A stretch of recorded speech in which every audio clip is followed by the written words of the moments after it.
All right. Jesus. God. Being out here in the fucking woods, dude. Sorry, shouldn't have cussed, but damn, out here in the damn woods, dude, the signal is so shitty. So hopefully the signal holds. Come on, signal. Come on, signal. Silly. All right.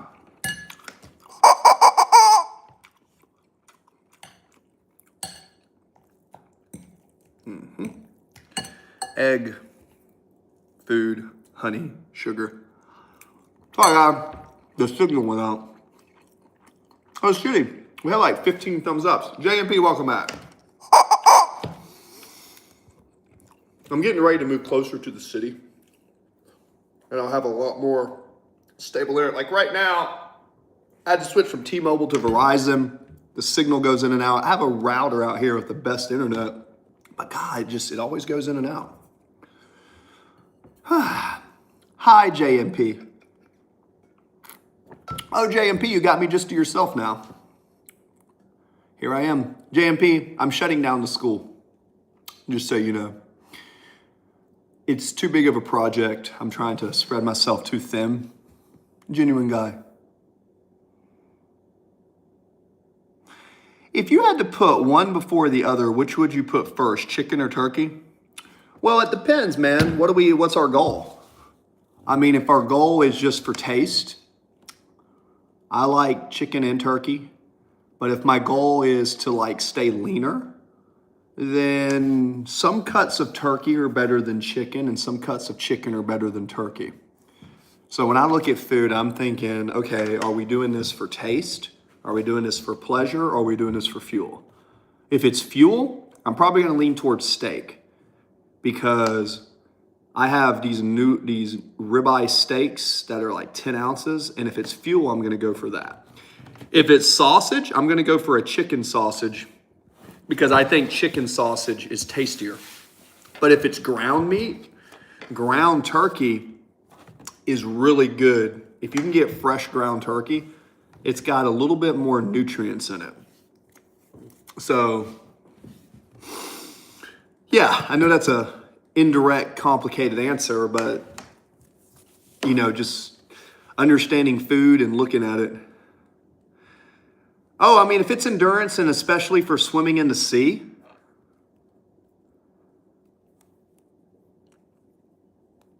I mean, that can go two ways. If someone's overweight and getting leaner would be better, I'd go with ground turkey. But if someone is an athlete and they're putting on size and eating a lot, then I might stick to the chicken thighs. Because the chicken thighs are better if you're going to be swimming in the cold water because chicken thighs have more B vitamins and natural creatine in it. So the creatine phosphate from the thighs in high quantity is going to elicit more phosphate. That depends. Like, you know, I'm a sports scientist by trade, right? I have a nutrition degree and all that, and certified. It depends on and it depends on how much phosphate you're taking in. If you're somebody who is supplementing with creatine, then you can get away. But if you're someone who's not supplementing with creatine, then I would pick a northern Atlantic fish like a salmon. Because at the end of the day, you want phosphate energy storages. To be strong, I'm telling you guys, to be strong in a certain rep range for power and strength, creatine monohydrate is your secret weapon. It's not just because of the water retention. It's not just because of what people think. Creatine is phosphate. Your brain takes sugar. I want to say it takes glucose and it mixes glucose with phosphate, and the glucose and phosphate mixed together is what allows your brain to function. So if someone is on their computer or they're not getting enough sleep and they're training and they feel run down, creatine is going to give you more phosphate. Remember, ATP, adenine triphosphate. More creatine takes A, B, bi is 2, tri is 3. More phosphate allows you to create more triphosphate, okay? It's like a little storage tank. And I believe athletes like me, I'm 220 pounds, I'm taking about 30 grams of creatine a day when I bulk. But I'm also training like a mother trucking animal. And, you know, I'm training as hard as I can relatively to the 2 discs I got herniated. So I'm training pretty intensely. It's not necessarily super heavy, but the intensity is progressive. And I know when I increase my phosphate consumption, I get larger faster, because that's the direct fuel to your brain, your muscle, and even your nervous system. So, you know, I get large pretty fast as a natural. I mean, I don't get as large as someone on like steroids, but the food, man, I'm telling you, man, I've got it down to a science that works for me, right? This is like, I've done a lot of bulks in my life, and I bulked up huge when I was younger. And I've done it dirty and I've done it clean. So I've got food prep containers, right? I've got a big bag of whey, which I pay $1 a pound. So I got a 10, 20 pounds worth of whey. And I got a 40 pound of Thai rice. So for me, everything that I eat, like 20% of it's taste. But like right now, I want to go to the gym and I want to work on hypertrophy for my chest. I'm going to be full of glycogen, and I'm going to go in there and pump it. Now, if I was doing endurance training, it would be different. Endurance training is different than hypertrophy. I've done both. I've been a hybrid athlete, right? So it really depends on how often you're training, how often you're doing swim, what is your goal. And then also when you're doing your endurance training, brother, another thing is, are you going to be like doing long swims? Because you're going to want to take some glucose. In every hour, you're probably going to burn 200 to 400 calories. So the secret is sipping on like some honey or having your body have that glucose to keep you going. So I would say a good piece of steak or Northern Atlantic salmon, post-workout, good rices and carbs. And I would do, if I'm doing endurance, I'm not really worried about my protein as much as a lot of people. I'm worried more about my carbs and my energy, because I need glucose to continue to swim. You know what I mean? Okay, so Genuine Guy is 61, right? He's 5'9", 185 pounds. That's damn good solid. Swam 6 miles every day. I want to increase that to 10. Well, I would say this: what are you eating before you swim? And what are you doing before? Okay, let's say you wake up. What is your routine up until your swim? What are you eating? What are you drinking? And what is your post-workout? Because if you're swimming 6 miles a day, you built that up. That's a shit ton of swimming. Sometimes I feel like a black woman trapped inside of a white man's body filled with Krispy Kreme. Okay, man. Can't really relate to that. I hope you're fulfilled in your life. It sounds like you're a fulfilled man. Back to you, Genuine Guy. It's crazy as shit. So, yeah, I'm curious about your pre and post, okay? Shout out to the crazy trolls. Did you hear this guy? I know. Okay, damn. So, yeah, so Genuine Guy, I'm genuinely curious, because if you're going to go from 6 miles to 10, you know, that's an increase of 4 miles. You're already increasing your capacity from 6 to 10. That's like 40% jump.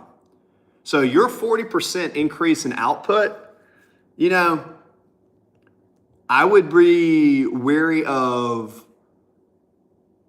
I'm curious what you're eating before, during, and after. Because depending on what you're eating, if I was you and I was going to increase it, you could either, let's see, I get up, have my breakfast. 12 eggs? Jesus Christ. You eat 12 eggs? Jesus Christ. That's a lot of work, dude. Here's my thing, Genuine Guy. I think that all those eggs and all those fats, that's okay.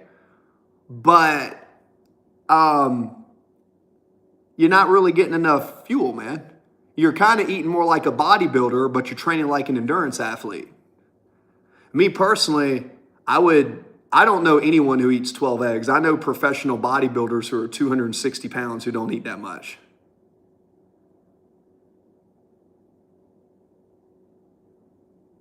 Oh, Cool Hand Luke, that's what's up. That's a lot of calories, man. I would substitute half of those eggs for a honey and rice and oats, and I would put a lot of glycogen in my system, and I would use the glycogen to fuel my workouts. I guarantee you, if you add some honey and some rice and some potatoes, or, you know, maybe not oats, 'cause if it's an hour before you train, oats are okay. It depends on your digestion, but I find cream of rice, if you get cream of rice and white rice, put it in your system, it gets absorbed fast, and it kind of clears your gut, because you don't want to eat, here's the thing, if you eat all that heavy food and you go swim, that kind of sounds like bullshit to me. I'm not saying you are bullshit, but I've trained like 687 people, and I've done triathletes. I'm telling you, I don't think that much food is good for endurance. I think it's going to load your gut. It's going to bloat you. But if it works for you, go for it. But you're going against everything sports science and nutrition says, in my opinion. I would actually pull back the eggs. I would eat more rice and potato and honey. I mean, I've ran for 23 hours straight. I know a little bit about endurance training. Nobody eats that way. So that's kind of like my opinion for what it's worth. Not questioning anything about you, but that's just 61, 5'9", 185, depending on your body fat percentage. That's way too much fat and way too much protein to push yourself to an elite endurance. I don't know a single collegiate endurance athlete that eats like that. And I've written their diets. So, but if it works for you, go for it. Hey, if it ain't broke, don't fix it.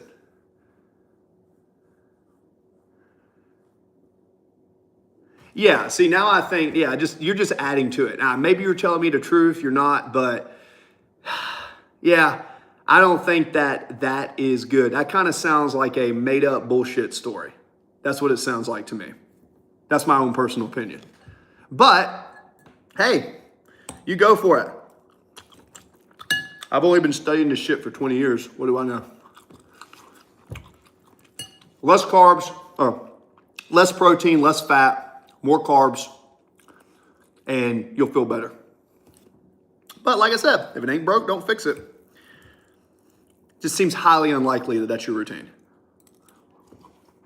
But hey, go for it. I would write you a whole new diet and your performance would go up 200%. But I don't do that for free. I already see gaps in that diet.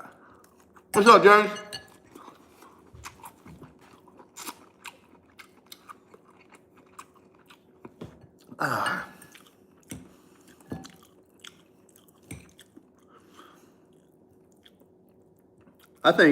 I think there's also another way to do it. There's also another way to fast.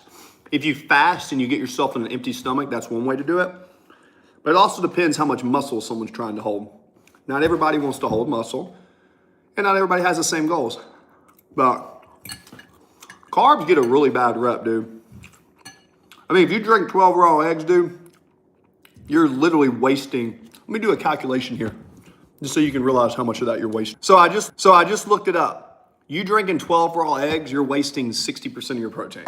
60% of that protein can't be absorbed. Why? Because it's got biotin in it and it's got active ingredients that prevents absorption.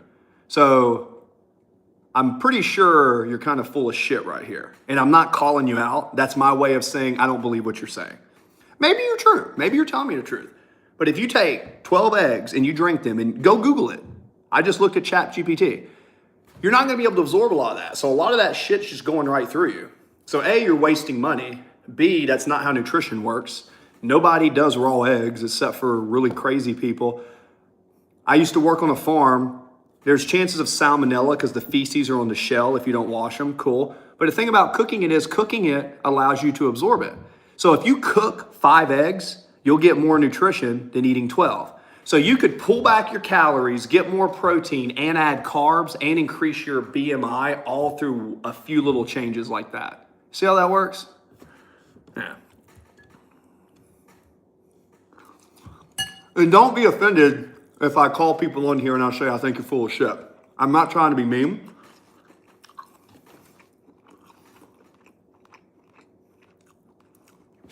All right, JMP. Yep.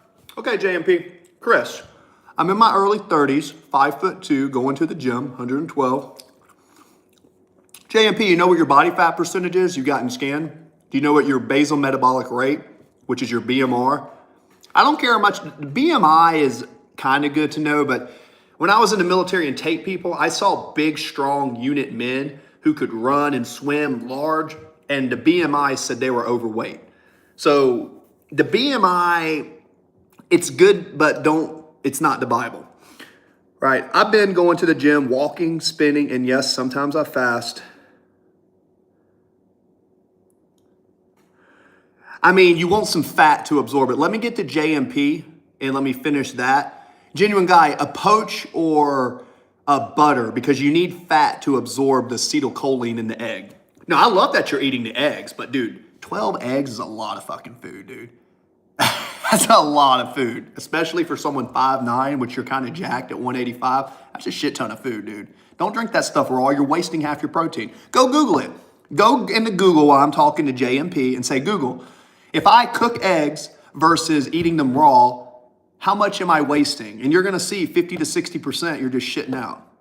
So it's like, I mean, that's cool if that's what you want to do. But for me, it's like, I'd rather eat 3 eggs and get you a piece of salmon, get you a 3-ounce piece of raw sashimi salmon.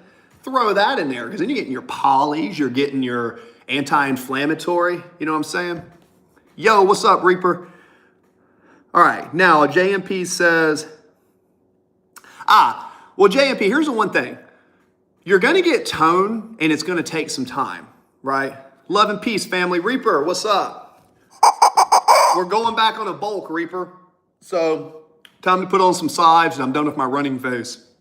So now we're gonna put on some sides, should be some fun. All right, JMP, this is my opinion, okay? And I hope I have your attention, okay? Fasting is great for longevity. It's great for health. Fasting is a tool that you can figure out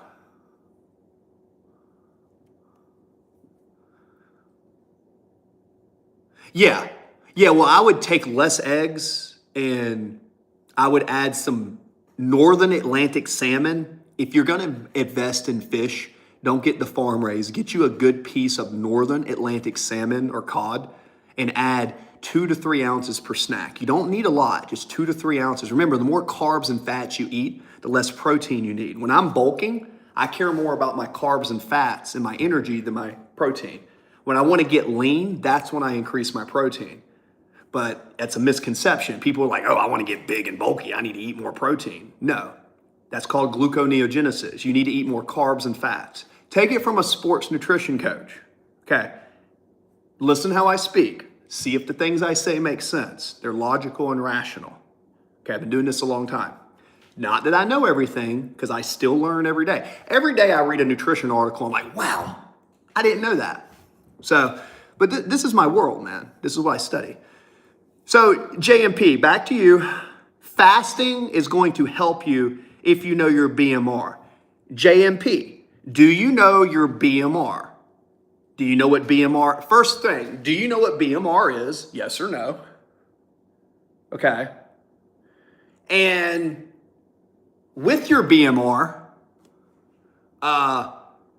do you know what it is? And do you know what your BMR is? Because that's the first thing you'd want to do. Because with fasting, the key to fasting that works is it gives you an eating window to where when you're not eating, you stabilize your blood sugar. Then when you eat, okay, that's okay. BMR is your basal metabolic rate. It's crazy that I know this stuff without Googling on a computer. I just want you guys to know, I'm not sitting on here Googling everything on a computer. This is my brain. So your BMR is your basal metabolic rate. That's how much energy, you burn in a day just sitting there watching TV. You need to know how much fuel your body needs, right? Now, once you know that number, you stay within that number or less when you eat during your fast. Fasting is an inefficient way to stay lean It's an inefficient way to stay lean that works, but it takes a very long time. There's a more effective way. The more effective way is to get 3 to 5 servings of protein in a day. It doesn't have to be a lot of calories, but you want 3 to 5 servings of amino acids in cohesion with a strength and conditioning program 3 to 4 days a week. Walking and spin class and doing all this stuff is great for conditioning. But most likely, if you were to do strength training, day 1, upper body, day 2, lower body, day 3, rest, day 4, upper body, day 5, lower body, rest, rest. And when you train, you focus on progressive overload. When you do that with 3 to 5 feedings of protein, and then you have energy and calories, which is your BMR, that is going to be what's going to get you lean, strong, and fast in like 90 to 120 days. Unless you're just really out of shape. You can do 90 days.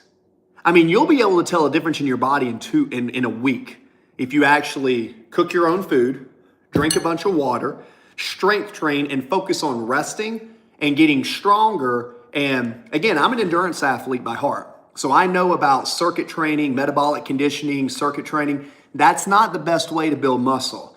And when you build muscle, you increase your BMR. Your BMR, your basal metabolic rate, your BMR is going to go up, which means you can eat more food and have more muscle. The more muscle you have, the more food you have to eat to keep that muscle. So the process of building muscle and staying lean is actually learning to eat more food slightly. You keep the protein about the same, but then you ramp up your carbs and fats 25 each week. And ramping up those carbs when you eat more energy, then you train a little bit more. So you're training volume related to the energy going in. In simple terms, you put energy in, you use that energy to control a movement, you deplete yourself, and then you put the energy back in. What's up, Dean Heiser? Yeah, could you do me a bit? I would be happy to pay for your time and education skills. Yeah, genuine guy, I can. I do diet plans. What I would need to do is, if you want to do that, message me on Instagram directly. It's in the top of my YouTube profile. And what I will do, if you write down everything you have, like age, height, 61, everything that you're doing, okay, all the details and what you're currently eating, and I can do a customized meal plan and all of that, and I'll quote you on it based on what you need. Hey, what's up, baby? Hope you're doing good, Dean. Typically, I ask people to go to my Instagram and message me directly. It's Mind, Music, and Muscle. It's at the top of my profile. And yeah, you message me, and then what we can do is, if you're genuinely curious on a quote, we can do a face-to-face and we can talk on that. Probably not the right time to do it now, but that's the best avenue. Just say, hey, it's Genuine Guy from YouTube. I'm the swimmer, and I'll remember you. And I did have a calendar set up where people were making appointments, but they kept not showing up. So next time I add my calendar, it's going to be a $20 deposit just to show up to the meeting, because it's like I wasted 100 meetings where I literally took time out of my day to show up for people and they wouldn't show up. And it was kind of pissing me off because I'm like, damn, dude, just tell me if you're not going to show up to a meeting, man. I can, but yeah, I can do that. So JMP, does that make sense? And also, Genuine Guy, if you're really 61 and you're eating like that, man, I don't know, man. If it ain't broke, don't fix it. But well, I will say this, start writing down everything you eat from now until we get in contact, every detail. I need details, even take some pictures of your front, back, and side so I can see them. If I can see pictures of you and I can see kind of what you're eating, I can manipulate the variables pretty good. Hobbit! Hello, Hobbit! But I'll tell you what, 61, if you're doing that much swimming, man, I mean, that's a lot of movement, man. Watch out for your joints. Hopefully, you're very welcome, JMP. I mean, that's kind of how it works. Look, you want to get amino acids in your system. It's called nitrogen retention. The goal is to stress your body. And really what you want to do, JMP, I know this sounds crazy. This is different than endurance training. Like, genuine guy. What's up, Dean? By the way, I'm ADHD. You know that, so I'm trying to talk to everybody. So when the concept is this, if you're a performance athlete, you're not really care about just putting on weight because you're trying to perform. If you're trying to aesthetically change your body, you actually want to go into the gym and do as little as possible to get the biggest response, and then you want to get out of the gym and you want to eat and recover. For sure, 100%. And, you know, I don't know if you're on TRT or anything like that. I coach people who are on TRT and they're natural. I've got a little bit of experience training bodybuilders in competition. I am natural. So if I ever decide to get on TRT, just so you guys know, I would tell you. I would say, hey, I decided to try this. But I tell people, if you've never talked to a sports nutrition coach and you've never actually had a real eating plan, maybe you have. I mean, you've been training that long, 61 6-mile swims. If that's true, that's pretty beastie, man. That's a lot of work. You know, you got great work capacity. But a sports nutrition approach will optimize your hormones. With JMP, she's not trying to be an Olympic swimmer, right?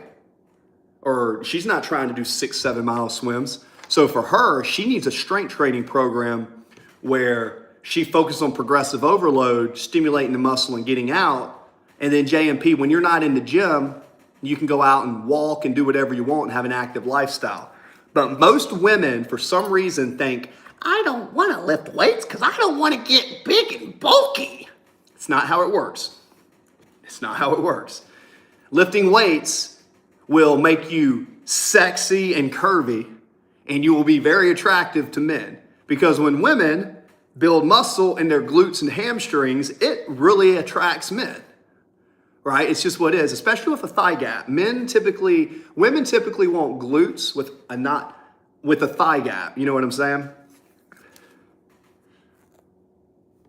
I mean, you're pretty jacked, dude. 61, 5'9", 185. That's a lot of weight on. I mean, a 5'9", 185 pound frame at 61. That's pretty beefy, dude. I'm not gonna lie. That's pretty solid, especially if you're under 20% body fat.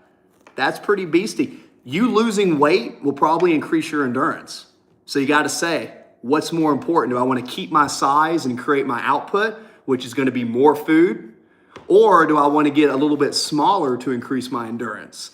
Two different strategies, either get smaller or better fuel for your current size. And remember, every pound of muscle, if you ever get leaner, when you lose, I know because I've lost, when I do my running phase, I cut in muscle. I lose muscle on purpose when I run because when I'm under 200 pounds, I feel good, like running, but then I get weaker. So I go through endurance phases, power phases. And that's why when I start lifting heavy again, people are like, damn, how'd you get so thick? I was like, I stopped running 70 miles a week. I stopped swimming. I stopped biking. And I just ate food, lifted heavy, and slept every chance I could. That's how you grow. Now, you can mix those two, but that's where the sports science kind of comes in. And you will be surprised what your body can do with this recipe. Honey, white rice, and chicken sausage. I'm telling you guys, honey, white rice, and chicken sausage. Do not believe the hype that you have to eat all this food. I'm 6'1". I would like to get down to 235. I don't look under that. I'm a big guy. Yeah, but Damien, here's the thing. I've been as big as 300 and I've been as small as 150. If you're 6'1", 250, that's a big old boy, right?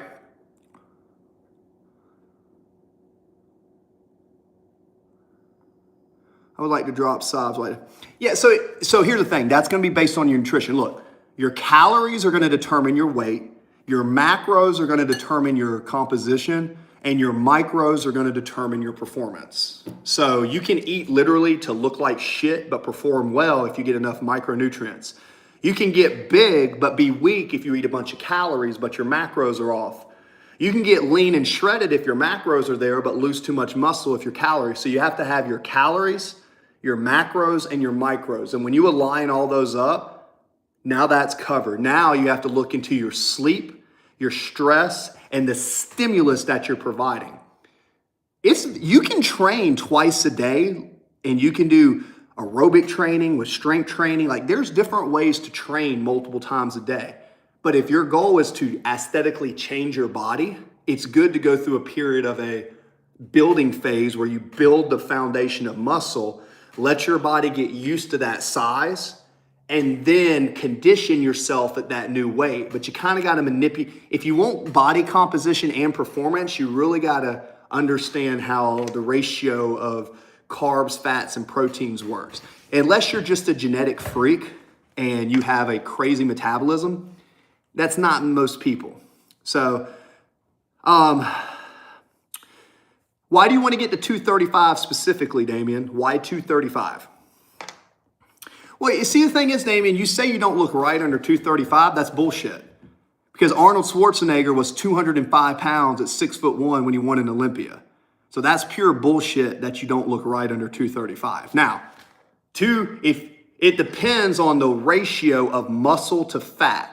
If you have a body fat percentage of 15% or less at 210 pounds at 6'1", you're almost larger than Arnold Schwarzenegger when he won the Olympia. However, the proportions, your arms aren't probably 20 inches like his, and you probably don't have the right proportions, and you're probably carrying a shit ton of body fat. So that's the biggest lope of shit that people give me all the time. Because I can take you right now, get you to 210 pounds over a year, and you'll probably look bigger and stronger with a shirt off than someone that's 250 right beside you, if you do it right. Now, that's an aesthetic standpoint. If you just want to be big and large and you want to be strong and you don't want to be lean too, that's cool. That power, bulk, I get it. Bear mode. It's all depending on your goal. But don't be so sure to know that, oh, if I get under 235, I'm going to look, nah, dude. It depends on the ratio. I mean, I know guys in the gym that I'm 45 pounds heavier than they are, but they got 20-inch arms. But I got big-ass fucking thighs. I got a big-ass back. When I start moving my back, I am back and leg-based. And I'm also wide as hell in my shoulders, right? But I was an endurance athlete. Endurance. At my peak, I got up to 300 pounds doing strongman and blew my back out doing a 710-pound deadlift. So I know what it's like to build and cut. And because of injuries, when I had surgery, I kind of started endurance training because I didn't think I'd be able to lift heavy again. But I'm going to go through a bulk to see how my body feels. And I'm telling you, man, I'm feeling a little bit better. Still can't squat heavy, still can't deadlift heavy. Can barely squat 135 without pain. But I use a belt squat where I can get up to 400 pounds on a squat with a belt squat, which takes compression off my spine. So I've got 3 gym memberships now, and I've got specialty equipment at each one. So I pay about $100 a month for my gym memberships. And I work at a gym too. So, all right. Let's time to do some music, guys, because we do have some music on here. And also, when it comes to food, buy in bulk, guys. Steak. For example, one of these 10-ounce steaks, I will cut this 10-ounce steak, this beef strip. It's a loin steak. $9 for 10 ounces. This will be 2 meals. I'm 220 pounds, right? And I only eat 4 to 5 ounces of meat at a time when I'm bulking because you need more carbs and fats. You only up the protein when you want to get lean. But for performance, that's not the key, right? And you may say, what about fruits and veggies? I don't like a lot of fruits and veggies. So I turn them into sauces or I make smoothies. Peach smoothie, right? That is 5 pounds of peaches. So I will drink a smoothie during my workout. And I also do stuff like this. For my blood, I take sea moss. I take homemade sea moss from an Army veteran, and I take shots of this. When you want to increase your body, you have to play the game of constantly feeding it getting 8 to 10 hours of sleep, and you have to literally train less than you think because you grow when you're not in the gym. You get what I'm saying? You grow when you're not in the gym. Now, if you're a performance athlete, that's different. Guys, you got to train specifically for your goal to get the fastest results. You know what I'm saying? I know that sounds silly, but I ate my sausage. Instead of eating a bunch of meals at once,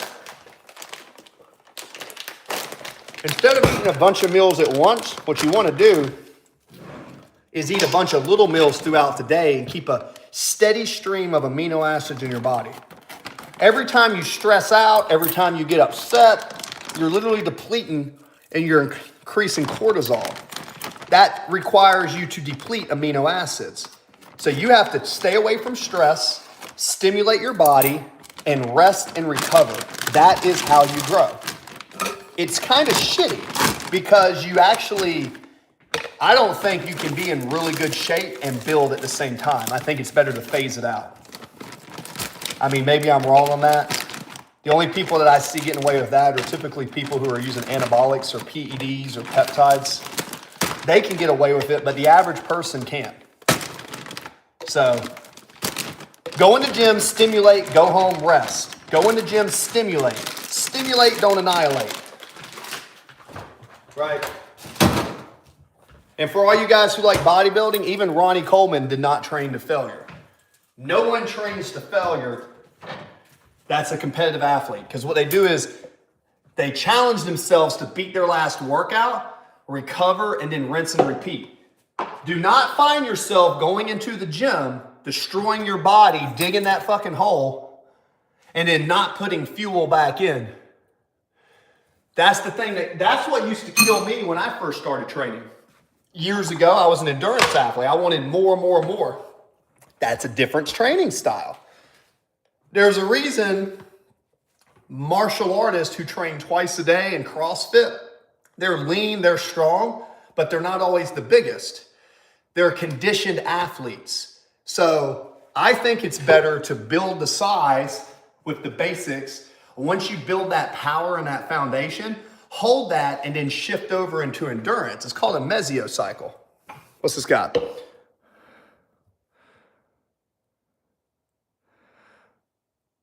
Oh, absolutely. Brother, if I can't improve your endurance, I wouldn't be a coach. Absolutely. No, absolutely.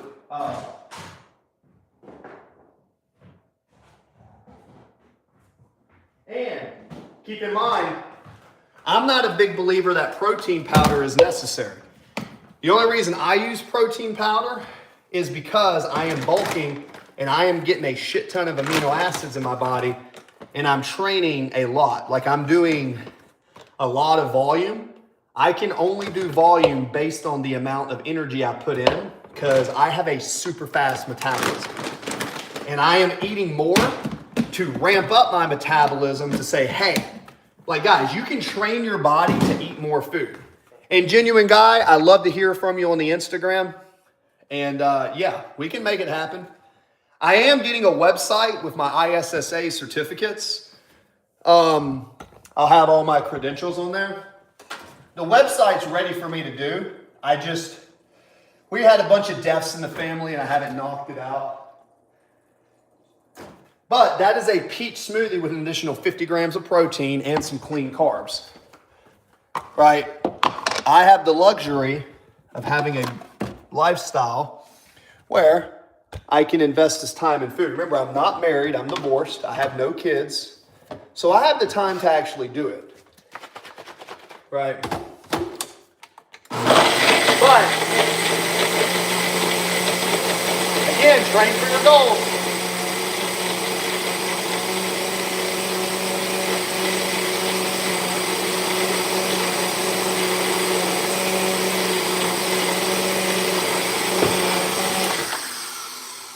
Strawberry peach protein smoothie mixed in with honey, rice, and chicken sausage. That total breakfast has about 100 grams of protein, which is 400 calories, 100 times 4. And then I put in some agave nectar, rice, and all this other stuff. But this is my pre-workout. Oh, absolutely, brother. 100%. I mean, that's what I like, dude. Look, I'm a licensed insurance agent, man. No joke. As a licensed insurance agent, I was able to make really good money. After my divorce and everything, I decided I hate this business and I want to do what makes me happy. So I got more into training athletes. I like to either train young athletes who are trying to bulk, who are skinny. I like to teach them how to eat. Or I like to take big, strong athletes who have potential and I like to maximize their potential. Or I like to take people who want to improve their endurance, like swimming or something, and give them a meal plan to help them. Now, I don't know, genuine guy, I don't know what your background is as far as your training program, but if you've built up to 6 miles a day swimming and you feel good, I mean, obviously you're doing something for your training.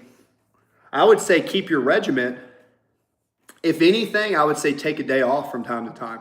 I know that sounds crazy, but let me tell you how it works, man.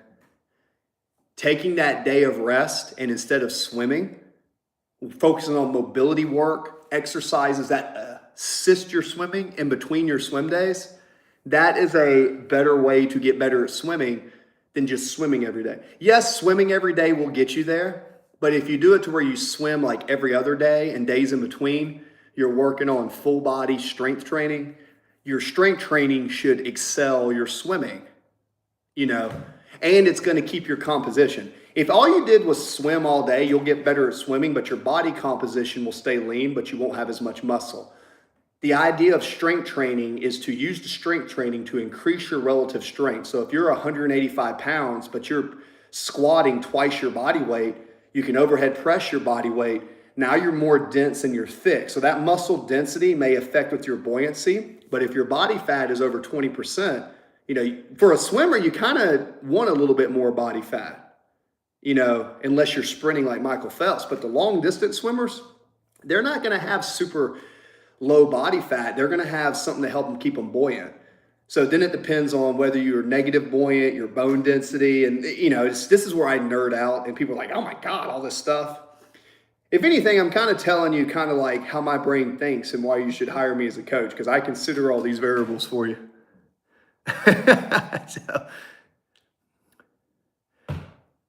Though my big goal is to increase. See, I'm telling you, man, you want just whatever you're training, get your relative strength higher. Whatever you are at 5'9", 185, that's a solid ass build. Relative strength being lighter. Think Jack LaLanne. 5'5", former Navy, upside down handstands. If you're is performance like that, lighter's probably better, but lighter as far as overall mass, but having the ability, the tendons and the muscle to still be strong enough to carry you within a body fat percentage that's above 12%. Anything below 12%, you kind of start just sinking more in the water. That's been my experience. There are outliers. You know what I'm saying? What is this?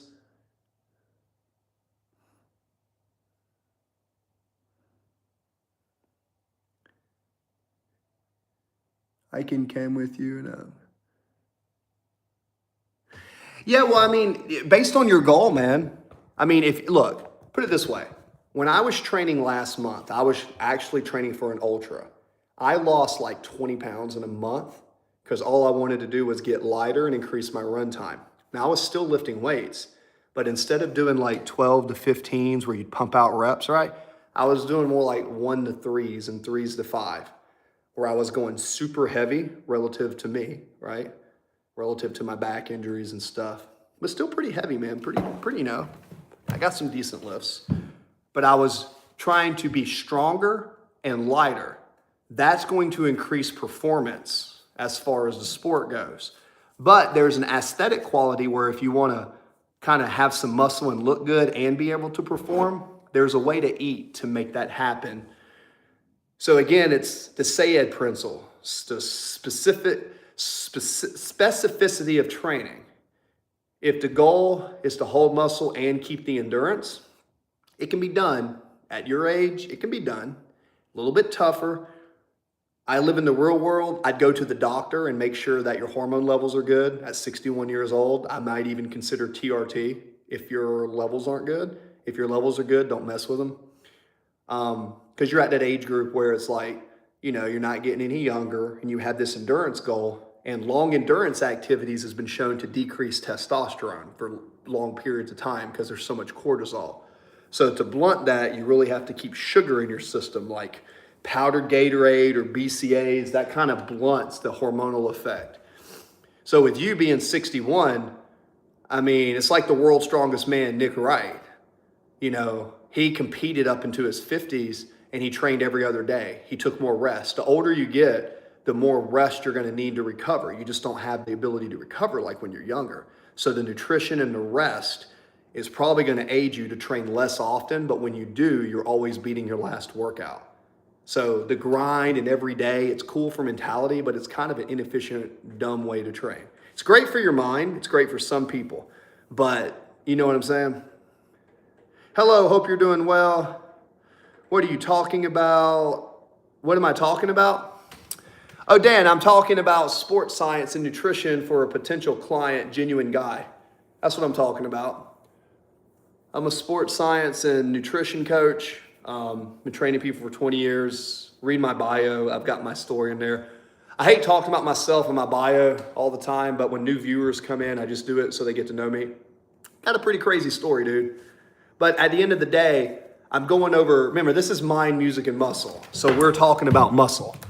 And I guess with him, it's more about, hope you're doing well. Oh, thanks, VS. With Genuine Guy, his is more performance than muscle. So I'm telling him from a sports nutrition standpoint that if I was in the gym and you were going to hire me, this is what I would kind of, not giving you the whole bottle, but I'm kind of telling you my perspective. You know what I'm saying?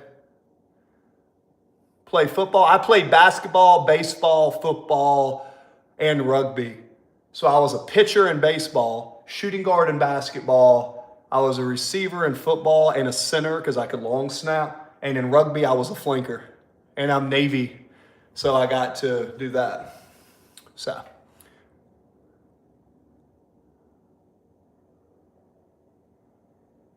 You say, I feel like, okay, cool. Well, look, it's probably that. It's not that you know nothing. Look, man, sports science has come a long way, man. Like nutrition, load management. The athletes of today are a lot bigger and stronger than they used to be. So,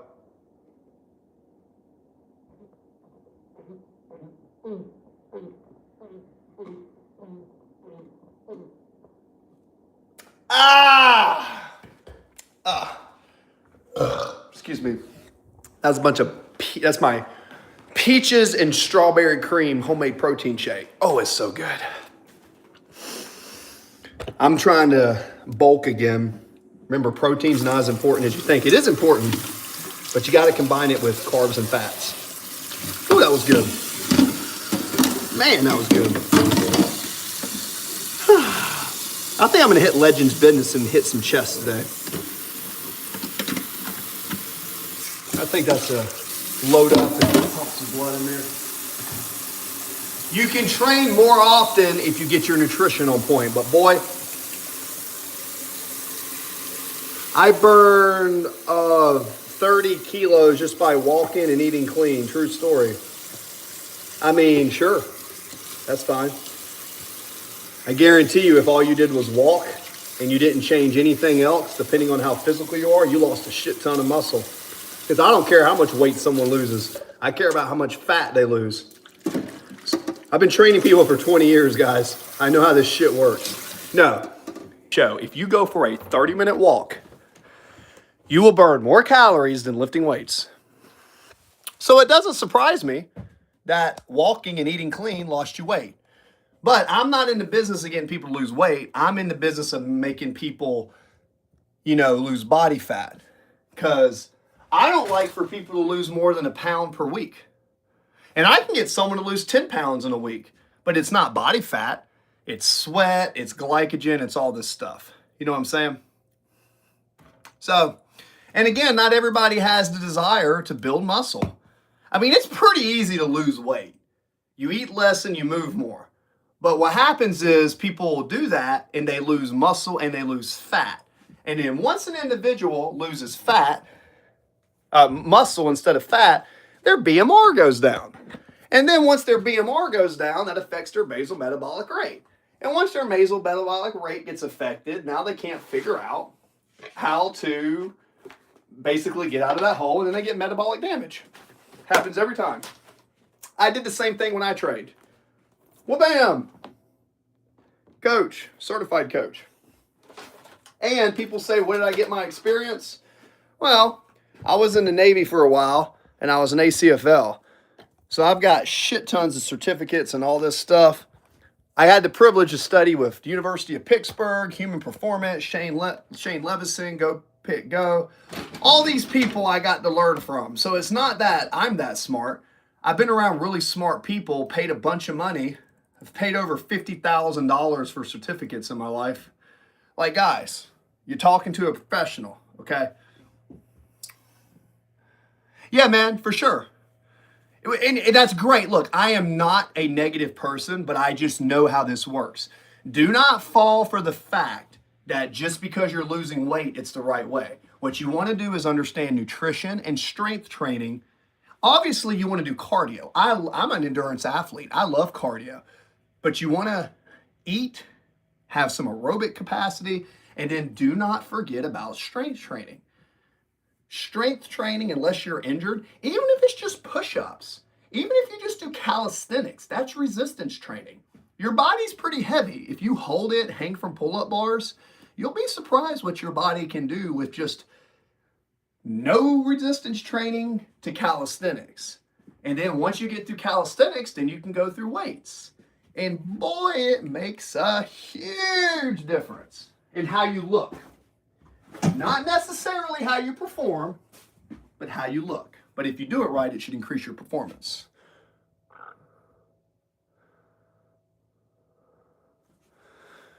What type? It depends on your goal. We'd have to talk about that in a meeting. I don't know. I have to look at the numbers, genuine guy. I would need to know more details. And again, this is not the right setting to talk about that. I would need to know what you're doing, detailed out. We can talk where you want to go.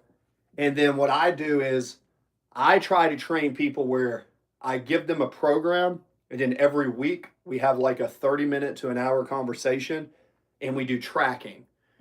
So I could build an app and have everything in there, but typically what I do is I'm more old school. I sit down, get a pen and paper, and I do a customized plan based on your goal. And then I can include a nutrition plan with that and a couple other things. The only thing you have to legally do is make sure your doctor says you're healthy, because that covers me in liability. If I train you and you don't have a doctor's note and you have a heart attack, I'm liable, but I have insurance. So you just make sure that you have a doctor's note saying I'm ready to train, right? And if not, then, there's a little way around that, but that's kind of how it works.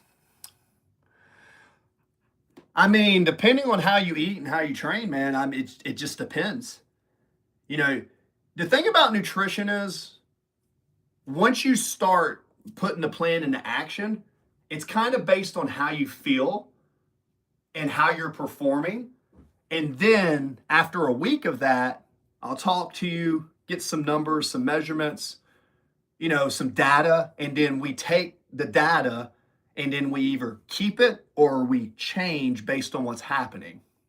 I'm an involved trainer. I personally think the people that do the apps and do everything and keep it all there, that's good for accountability, and there is some good to that. But I'm not one of those trainers who are going to just write you a program and then stay away. I spend more time with my clients. I charge a premium rate for premium service customized. I have less clients that are serious. I don't want a bunch of people who don't want to follow my programs, because every time somebody has a program or just buys it and they're not serious, it can make me look bad if they don't take my program serious. So if they're serious, they're willing to pay, hey, you got me. But, my programs they start off pretty easy, but we ramp up.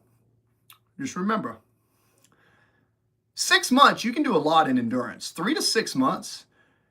I mean, within a year, I don't see why you couldn't train for an Ironman with me within a year if you do it right, depending on how much time you have. 168 hours in a week. How many hours do you have to train? How often, right? How are we eating? How is our insulin? Are our test levels good? Have we gone to the doctor? Do we need to consider TRT? Like all that type of stuff is involved, right? So,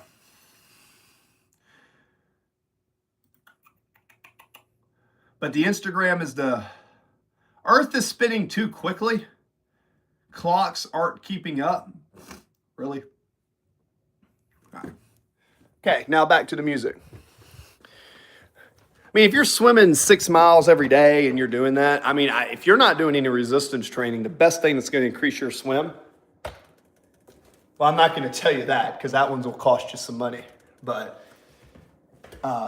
there's ways to train with the resistance training that'll make your swim go up if you're not doing it. Maybe you are. I don't know.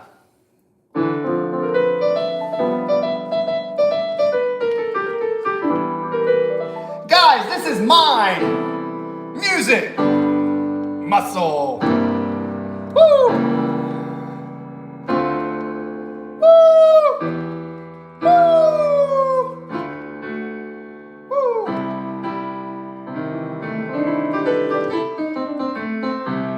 Woo! Play us something, Chris.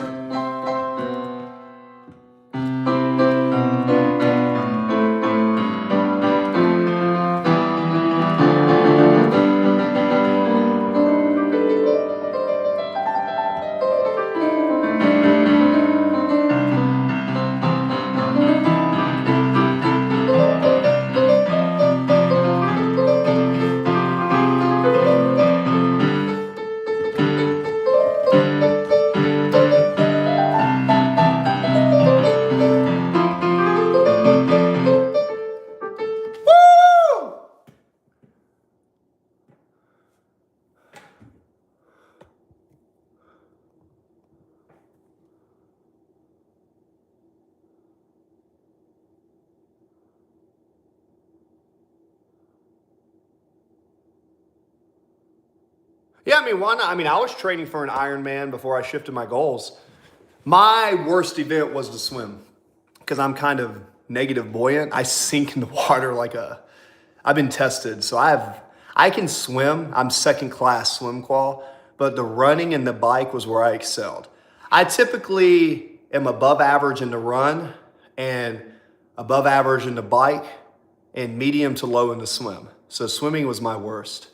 But as far as an Ironman, if you wanted to do something like that, that's a tough program, man. I could write you one, but make sure you have your goals in mind.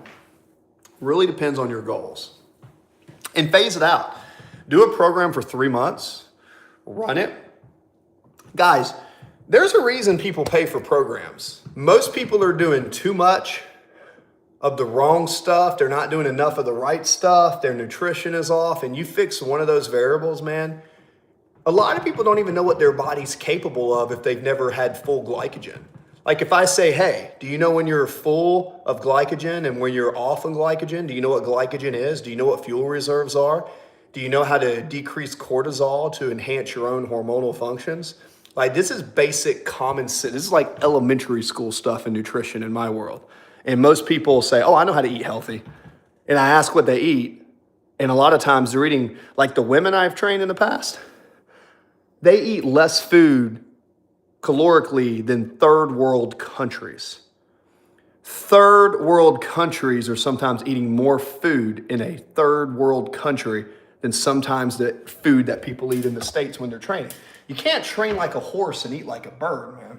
It's the worst way to do it. It causes metabolic stress. I know because I made that mistake. You know how many times I've destroyed my metabolism from trying to cut calories too low and then tried to bulk by eating too much, man? You know how many times I did that like 18 years ago? I'm telling you, man, it's easy to make these basic mistakes. It's so easy. Let's play this now. I am in here, guys. Let's see.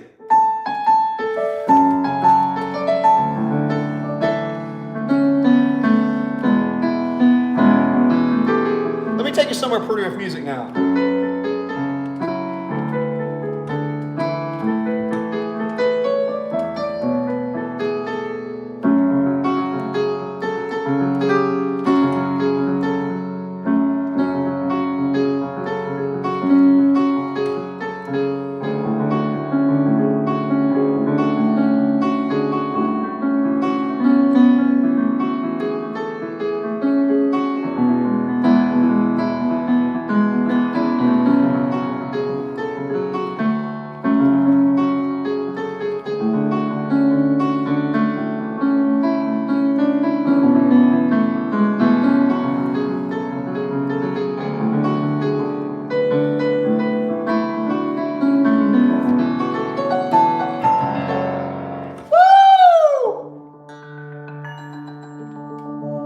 Hallelujah, saith the Lord. I was in the desert. Yeah, I saw Jesus. I was in a Pentecostal church. Woo, hallelujah. That's what they sound like in Pentecostal church. I tell you, you gotta find the Lord. In the desert. Oh, yeah, baby. You know what I mean? You've been to a Pentecostal church. That's what they sound like. Woo! And Jesus said, let there be light, baby. Woo! Let's go watch. Oh, yeah, baby. Hallelujah. Forgive me, guys, but that's my interpretation.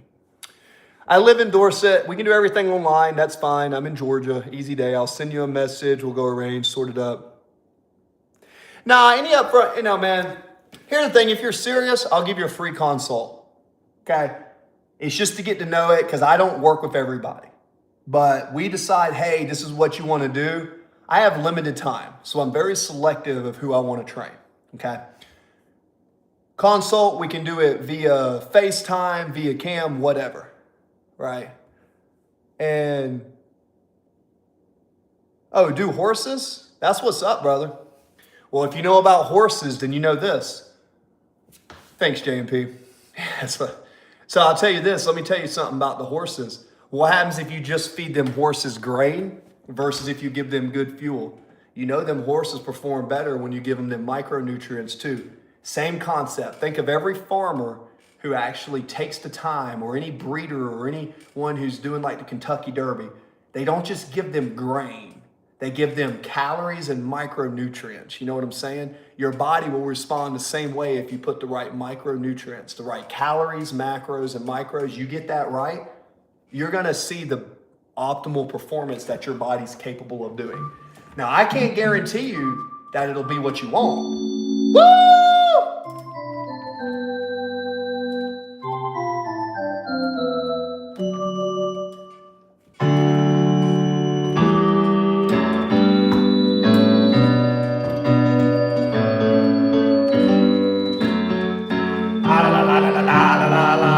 Hallelujah.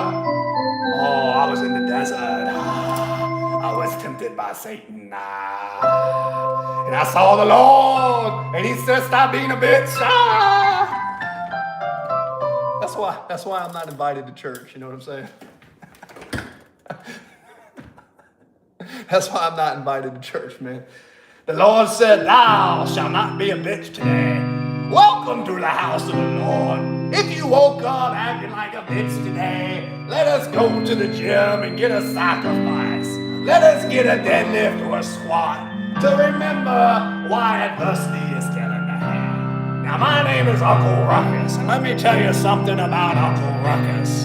Uncle Ruckus has been here for a long time.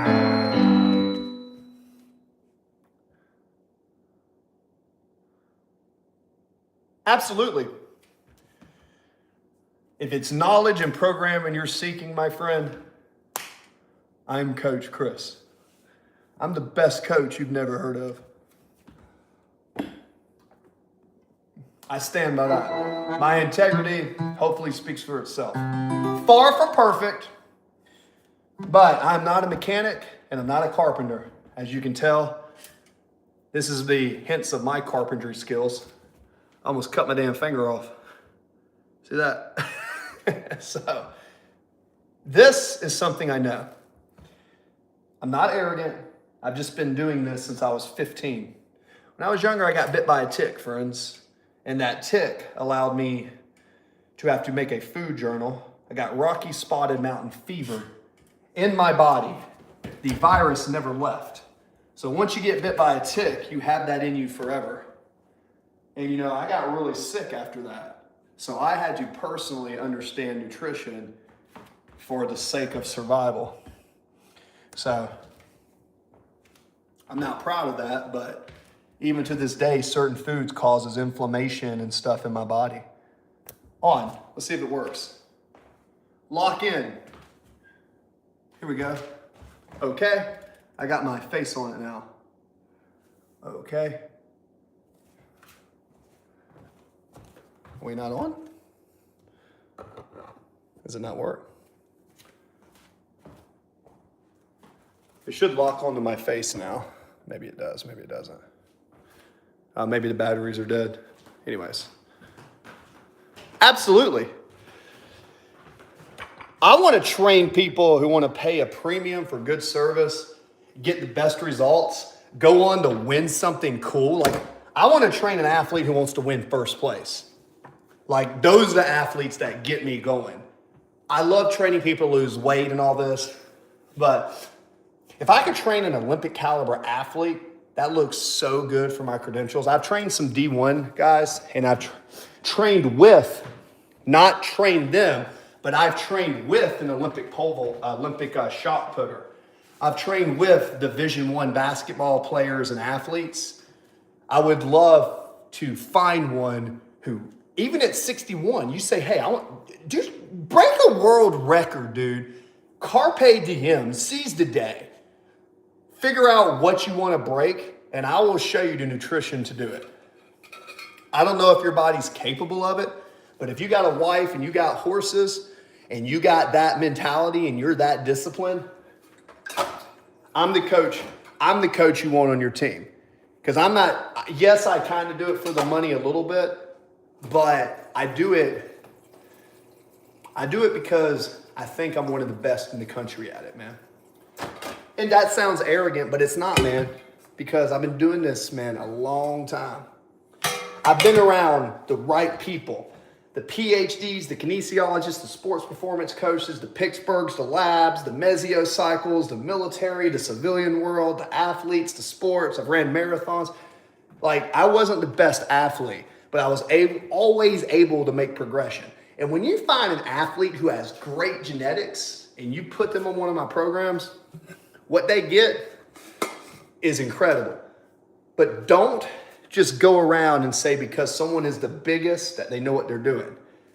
Because a lot of times if you ask an elephant how to get big, or if you ask a cheetah how to get fast, you'll see. Now, I'll show you a little picture right here for some of you guys that came in.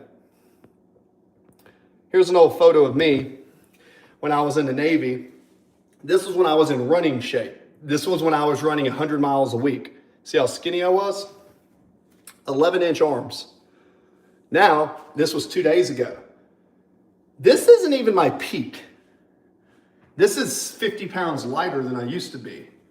So after I built myself up and had surgery and herniated my discs, I couldn't really train to keep that size. So me putting on size now, I'm going to put on size without all that heavy lifting.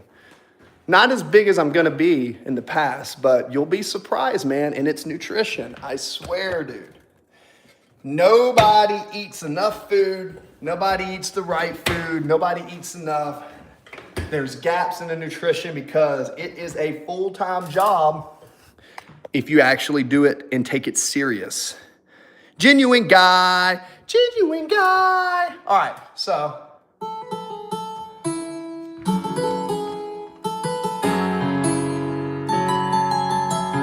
let's put a guitar. Let's take a guitar.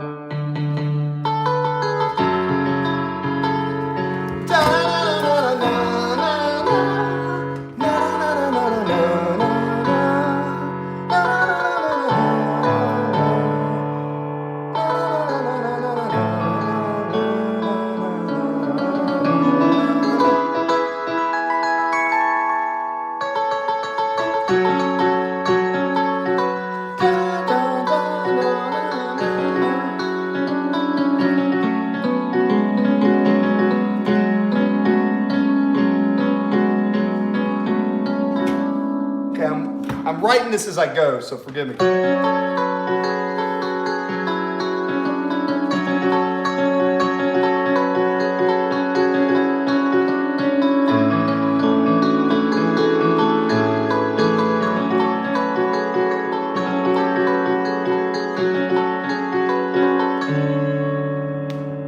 Man, my Band-Aid fell off. Give me 1 second. Give me 1 second. Let me know if you like that one, and I'll try to continue it.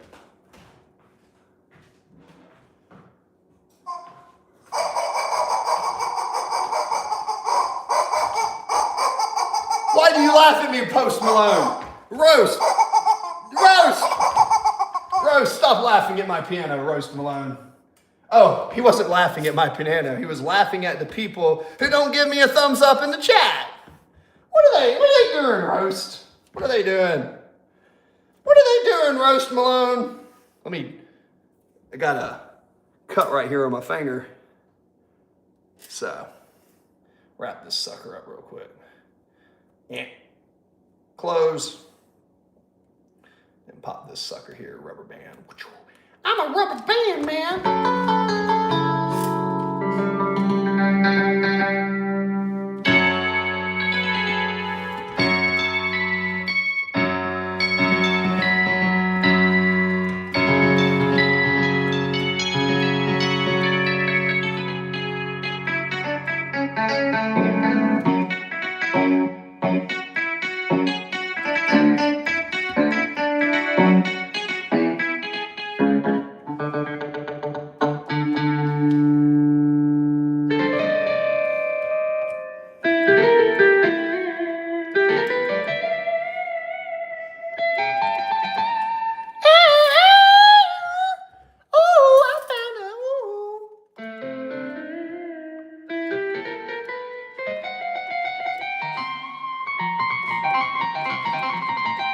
Thank you, Genuine Guy.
Malone.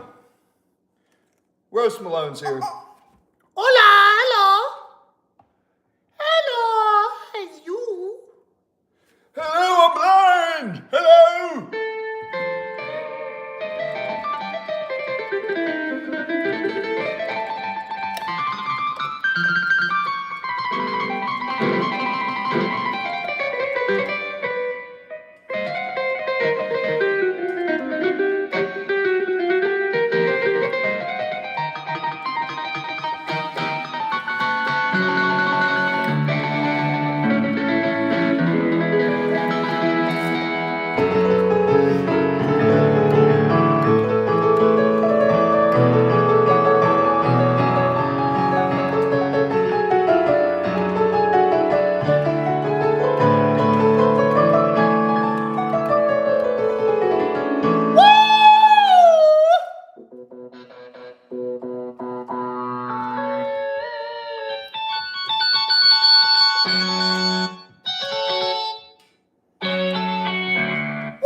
What's up, baby? Hello, what's up? Let's go. Wha-bam! What's up, baby? Just me and Roast Malone here, guys. Big get into the mind, muscle, and music. Woo, woo, woo. All right, guys. What's up, guys? Forgive me, my finger is a little bit off today. Literally. So, JMP, thank you. Oh, did you enjoy that? JMP, you like the guitar? It's kind of cool, right? Roast Malone! Not you, Roast. I saved you, Roast. Roast, I couldn't be here without you, Roast Malone.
Oh, thanks, JMP. You know me, I'm just getting in crazy zone. I got to get a little bit of caffeine. JMP, thanks for coming in, though. I appreciate you. Hopefully you got some laughter, some enjoyment. Case and Kelly, I hope you got some laughter and some enjoyment. Guys, keep in mind, I have a lot of different genres and characters I play online. You'll know it's really me when we have our serious talks on certain things. But I play characters just to see how you guys react. And JMP, it is always a pleasure. Case and Kelly, hello. Genuine Guy, hope to hear from you. We've been going for 80 minutes. This is what I do on the weekends, guys. So I'm 1,515 hours in out of the 3,000 that I need. Will you guys help me get monetized? So then when I play something that you feel intrigued with, or we have a good conversation, then people around the world can actually give me money. And that would be pretty cool, because one of my visions for this channel would be to get super chats. I'd like to take that money and then reinvest it into the channel. That investment of that money will aid in making this channel a better experience for everybody. But I have been doing videos for almost 10 years and I almost gave up on YouTube until I started going live and just talking to you guys like a genuine person. And then it started growing a bit. So hopefully, a few things on this channel. I'm getting back into bodybuilding. I'm gonna put on some size so you guys can watch me get larger, if you don't know my story. Epison, Shopee, Perfect, Emerson, Lake Palmer, Choppy. Oh, Lake Palmer, Choppy.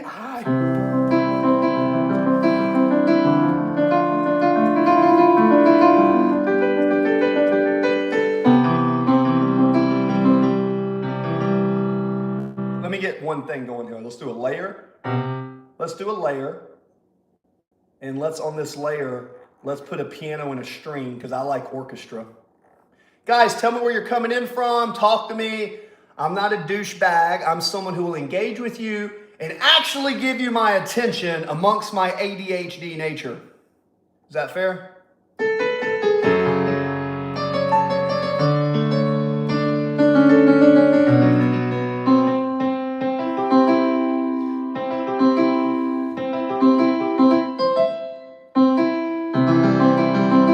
Doesn't sound right. Why does this sound so terrible?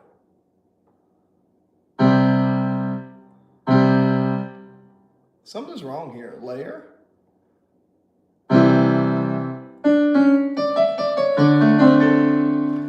Something's wrong. I'm looking at you guys. Chopin, Palmer, that's what I meant. Oh yeah, I'm self-taught, so I do know a little piece of the...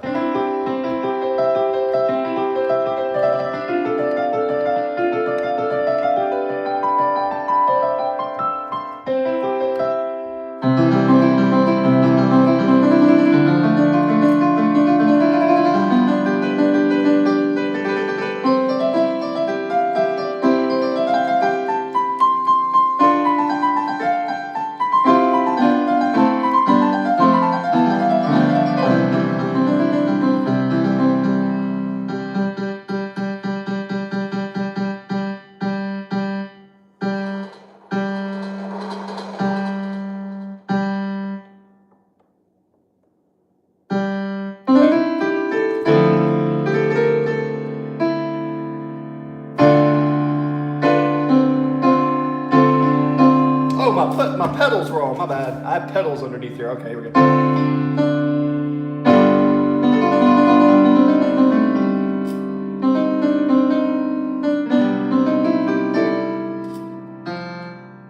We gotta cut this off, cut it back on, and reset it because it's acting weird. What you guys got? It's again, hi, come to play. Thank you, yes. Oh, JMP, I love the camera coming. You're always get the answers, get the laughs. Thank you. I appreciate that. That's why JMP is awesome. Alex528. Hi again. Hey, Alex. How are you? Alex, how are you? Welcome back in, Bubba. JMP.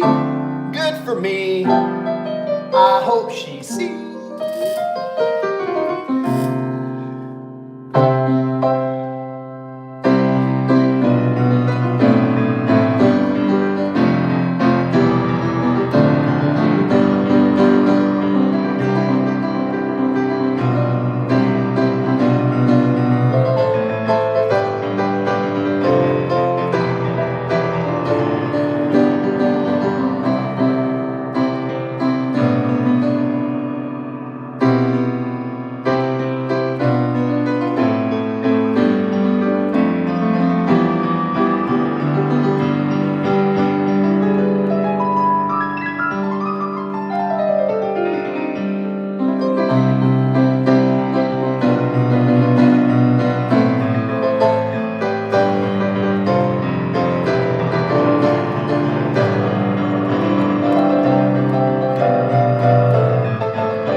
I cut my finger, almost cut my darn finger off, but besides that, I'm doing pretty good.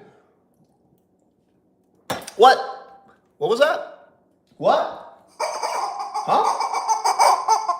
Roast! Sorry guys, Roast Malone is laughing at some of you guys in the chat because I told him sometimes people come into the chat and they don't give me a thumbs up. Oh, shit. Did I just break my chair?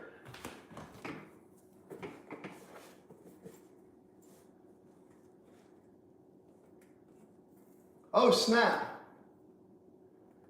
See, I'm getting back over 220 pounds again. Damn, I think I broke my chair. Damn, I might have broke my piano chair. It wouldn't be the first piano chair I've broken. I used to be about 3. Danielle, hey, what's up?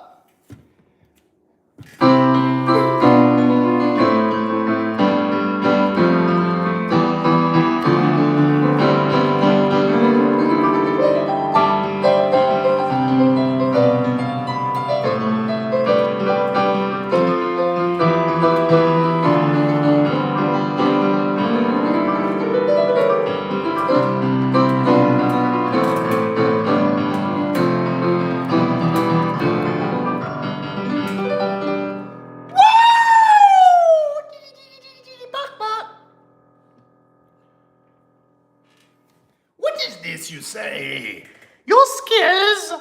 hello. Hello, darling. You say your skills are a reminiscence of progressive rock like Emerson Lake Palmer, but with the delicacy of Hummer. Are you a genius or just plain weird? I have no idea, man. Am I a genius? No. I am I don't know what I am, man. But I know I'm not like other people. That's all I know. You know what I mean?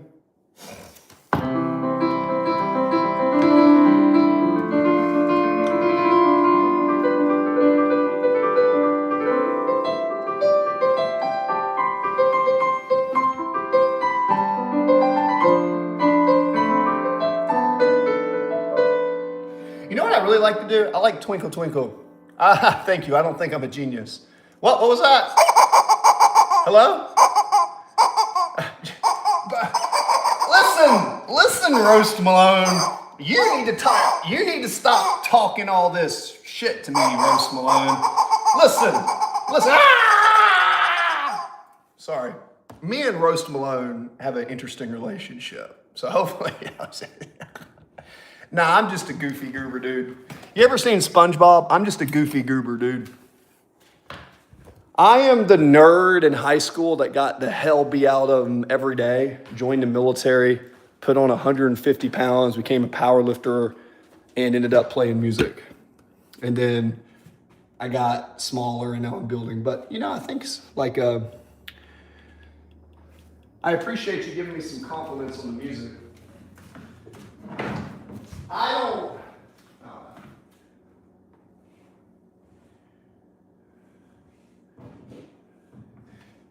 To tell you the truth, man, I don't even know how I can play piano. I don't read music. I can't hear a song and play it. I just try really hard.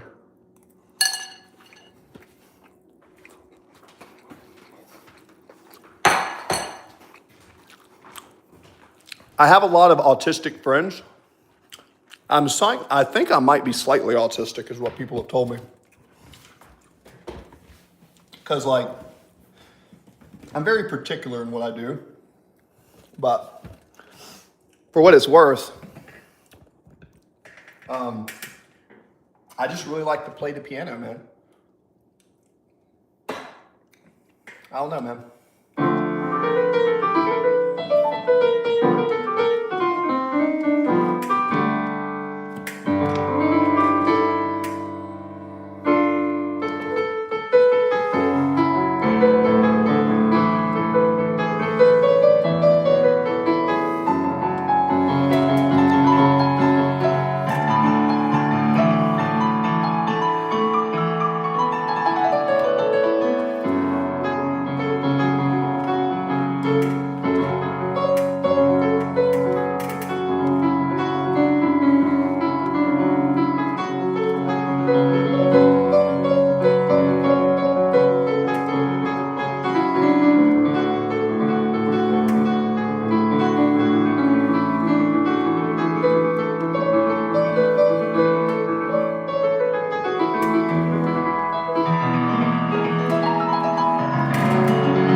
fixed it. Ah, you and your sister are? Okay, yeah. Yeah, for some reason, autistic people really like my music. I don't know if I am. I think I'm on the spectrum, though. I do. But if you're enjoying it, thumbs up always does help. I'm halfway to being monetized. This channel, Jesus. I think I broke my chair. That's not good. I broke my chair, so I need to duct tape it real quick. Give me a second. Let me see if I can find some tape. I don't know if that's going to be a good idea. Duct tape. Duct tape.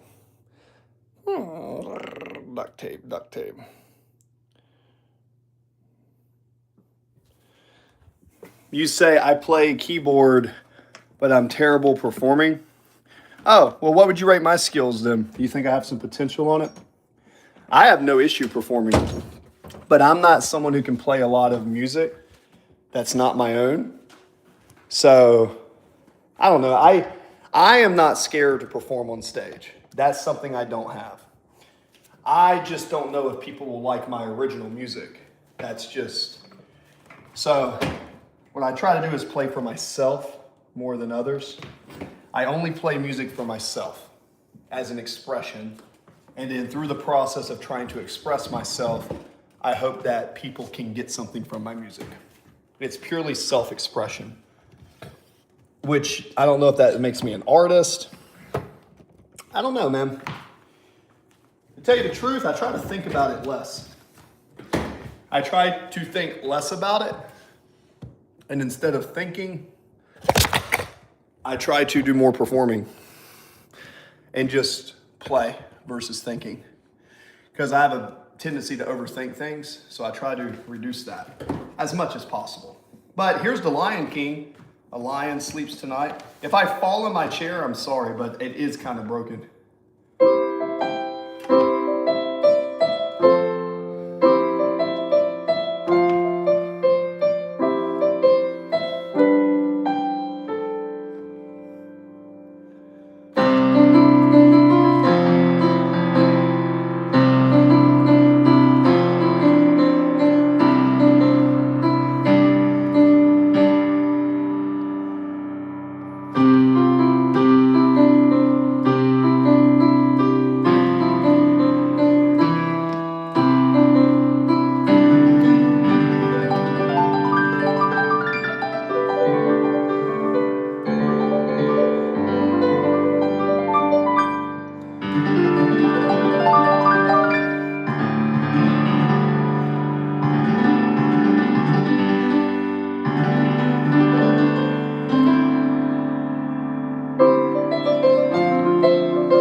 That's a good question. Do I prefer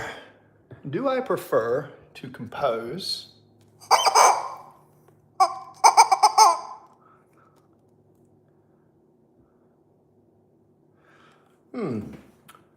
I think there's some bits and pieces of songs that I do like to replicate that I find beautiful, specifically Chopin and Bach.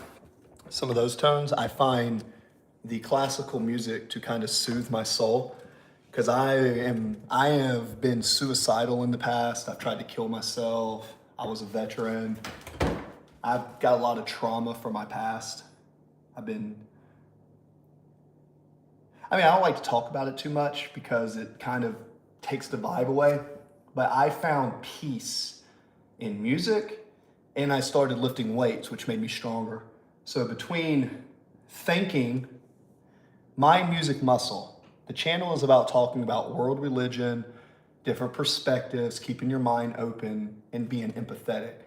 The music is just me doing what I love to do and sharing it with you. And then the muscle is I'm a certified strength and conditioning coach. So I would prefer to perform my own music and just talk to people. But the beautiful music, I do find, like, for one, the Chopin, like, in the key of C, if you don't know how to do it, I'll show you guys real quick. It's pretty simple. You know, it's just a C chord, which is the first chord. Yeah. And you know, it's a C chord. You know, it's just a da-na-na-na-na, da-na-na-na-na-na. So all it is the one, it's the one of an arpeggio, the two, the five, and the one. So it's, when you do it like that, it's like this.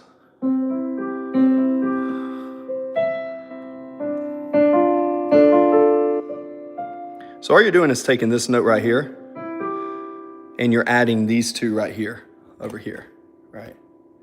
So, da da da da da da da da. Da da da da da da da da da da da. See the same note? Da da da da da da da da da da. Then you go up to the five. Back to the one. Right? So when you do it, it's just a 1, 2, 5, 1. Right? So I'll take that and it'll sound like this if you do it right. Let me put this thing right here.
And they sit at the bar and put bread in my jar and say, man, what are you doing here?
yeah, absolutely.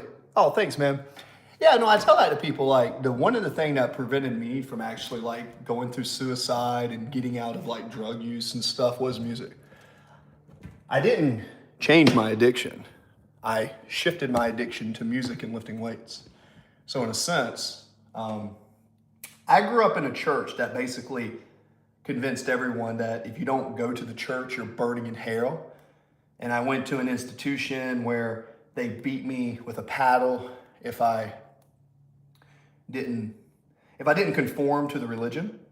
They beat me with a paddle, and I had to conform to an ideology that I didn't agree with and conform as a chameleon for most of my life. Ah! Jesus. And there you go. See, I broke my chair. My chair broke. Sad day. Oh well. That was my professional stool. That's sad. Ow, busted my damn head. So most of my life I had to conform to that ideology. I'm not against church or anything. I don't really care. But, oh, thank you. I'm just not a big fan of organized religion. You know what I mean? I love God. For some reason, people think I'm an atheist. I'm really not an atheist. Because I feel God's presence everywhere. I don't think that God can be confined to one religion. Now, I still go to church sometimes, I guess, but I don't really like churches, man. I don't know if it's weird. I think churches are cults. Like, they can be nice cults, but I think it's a cult because where I grew up was if you didn't go to the church, people thought you were like Satan. I was like, listen, if I don't want to go to church because I want to go play music or go outside, aren't y'all supposed to talk to like not judge people? The most judgmental people I've ever met have been part of religious organizations. And that doesn't mean everybody is, because I know a lot of good people that go to church.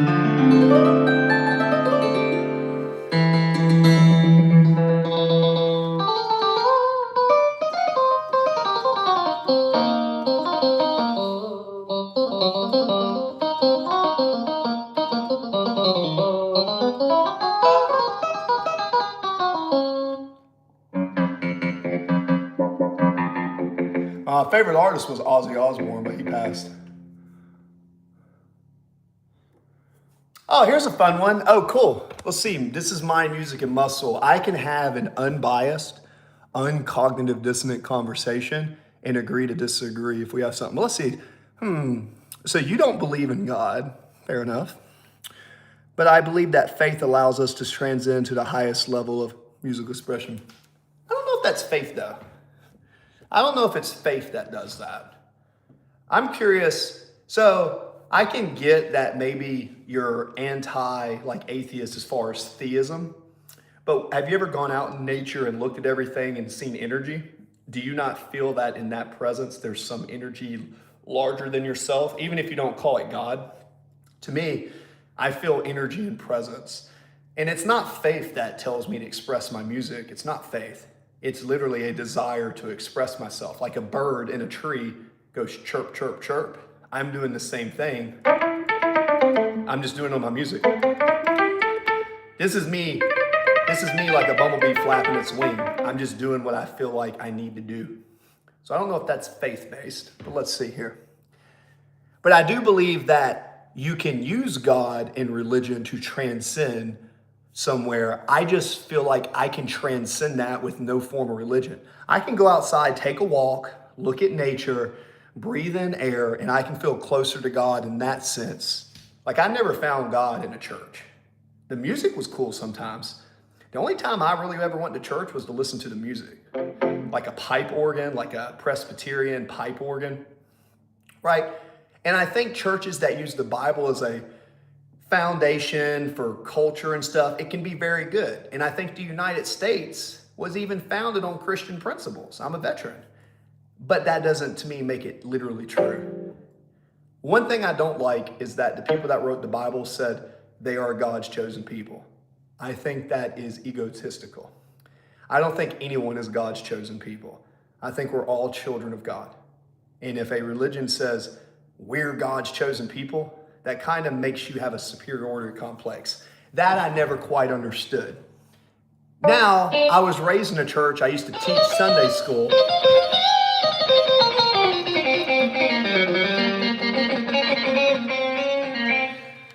Let's see, Beethoven, Bach, Schubert, Mozart. I believe they wouldn't have done what they did if they didn't believe in God. Well, I don't know what they believed, but it does seem to think that they believed in a higher power. Even Einstein believed in the God of Spinoza. But the God of Spinoza, I don't know if you're familiar with that, Fred, but according to my research, when Einstein said he believed in the God of Spinoza, he's talking about how beautiful and orchestrated the world is in physics and how it lines up. And he believed that the world was so aesthetically beautiful and it didn't have to be. So that creativity and design kind of seemed to believe him in the beauty of nature as it is. So he believed in the God of nature in Spinoza, if you really look into it. And I find myself in that same methodology and thinking. But with Beethoven and Bach, certainly Bach. Certainly Johann Sebastian Bach, because Johann Sebastian Bach wrote everything. I don't even like the church as far as going. I appreciate it for what it does if it's a good church. But Johann Sebastian Bach wrote like all of the music for modern church.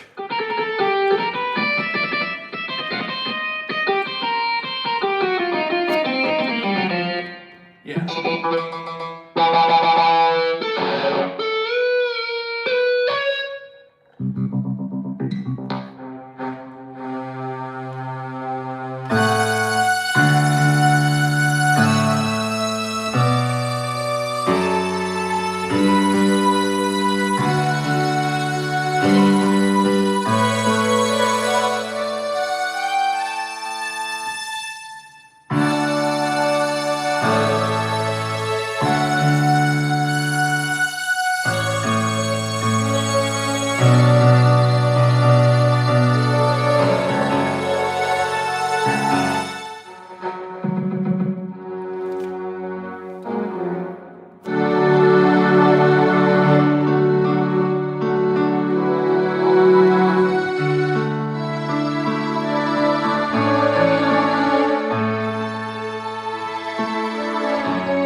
Guys, I am looking at the chat.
What's that? I don't know. Let's see. I agree.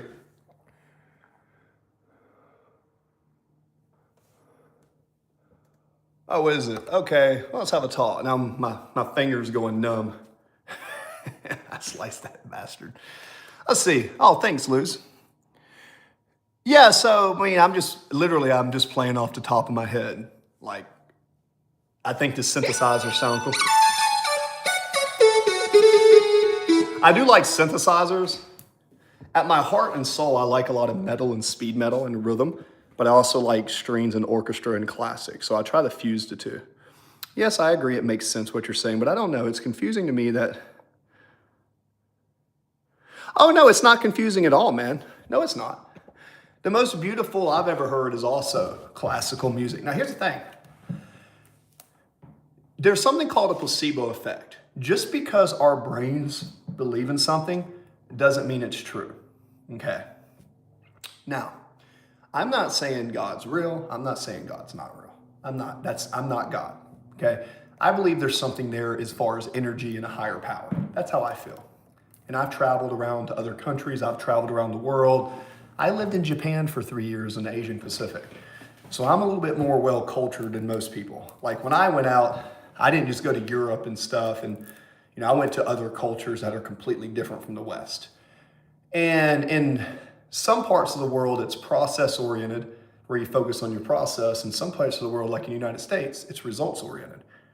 I'm more about the process. Now, I think that the gospel side of music is some of the most beautiful music ever written. I mean, I myself am playing Bach right now.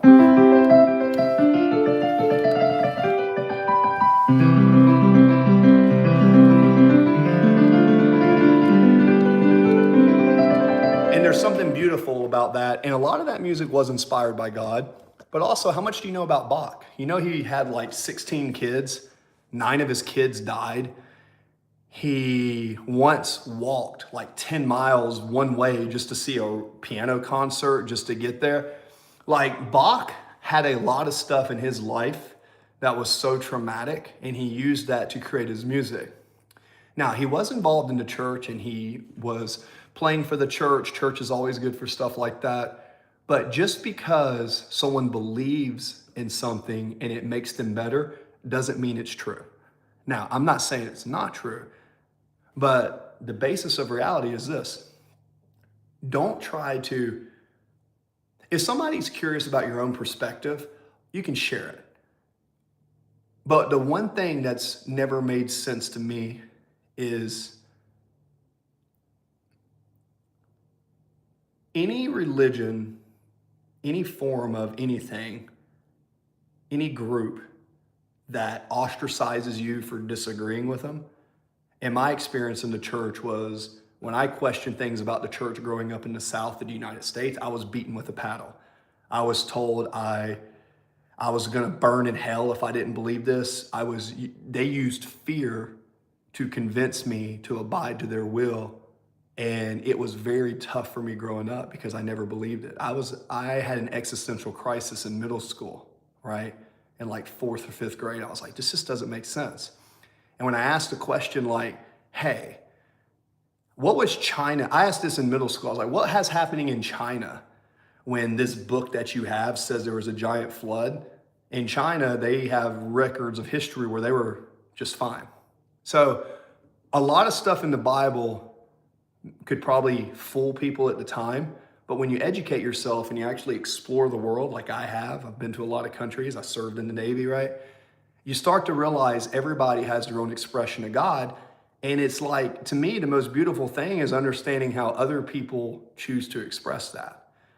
Now, when I was younger, I kind of went through an agnostic phase. I kind of went through an atheist phase, but I came to the conclusion that I feel a presence of God deeper in music and doing physical training, because I also lift weights and do endurance work and stuff. I found God closer with that. But I hate religion, but I love God. I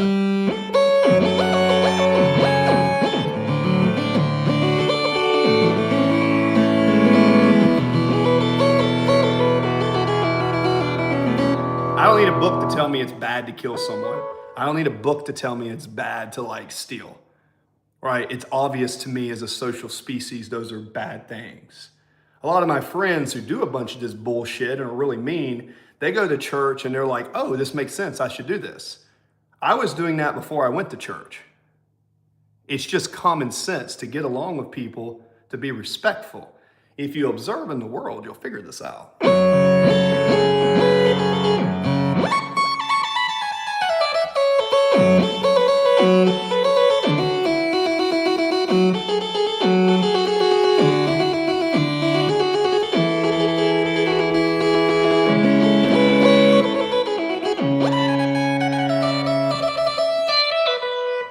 Yeah, that's kind of how I see it, man.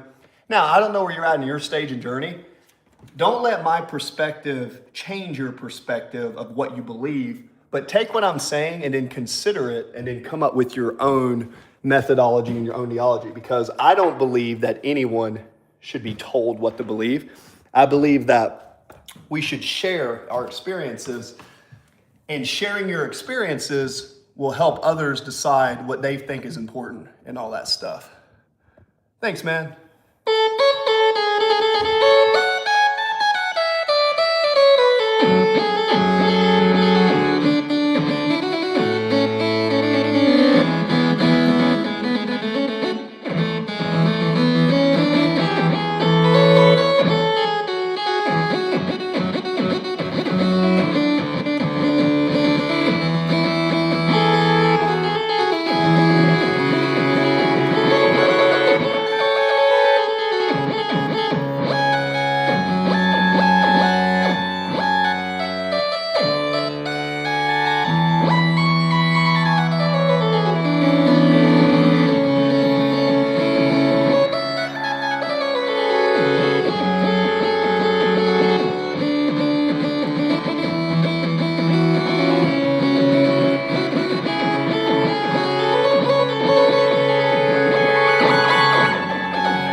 Hey, what's up, dude?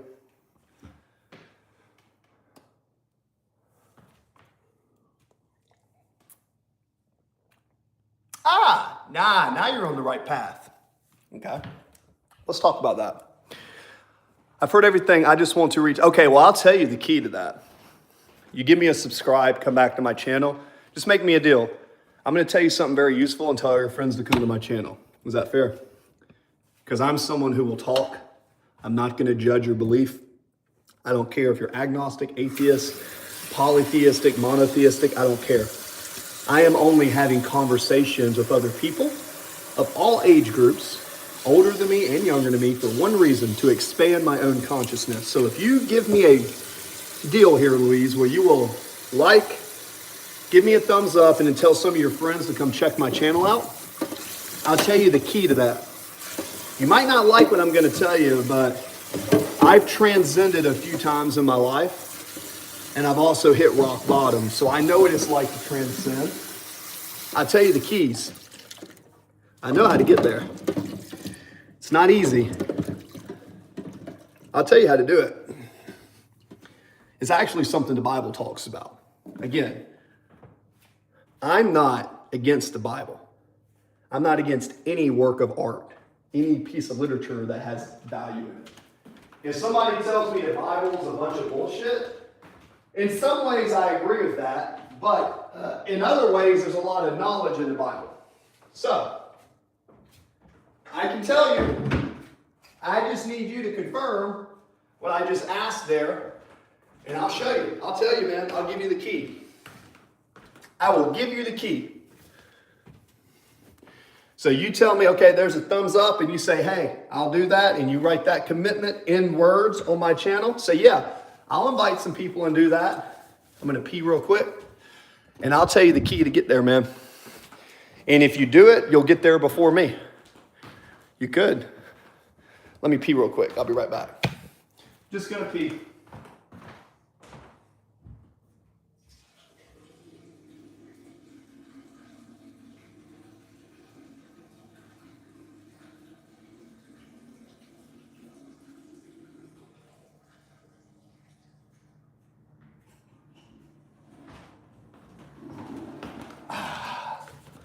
Let's see. All right, cool. And if you like, well, I've given you some advice here.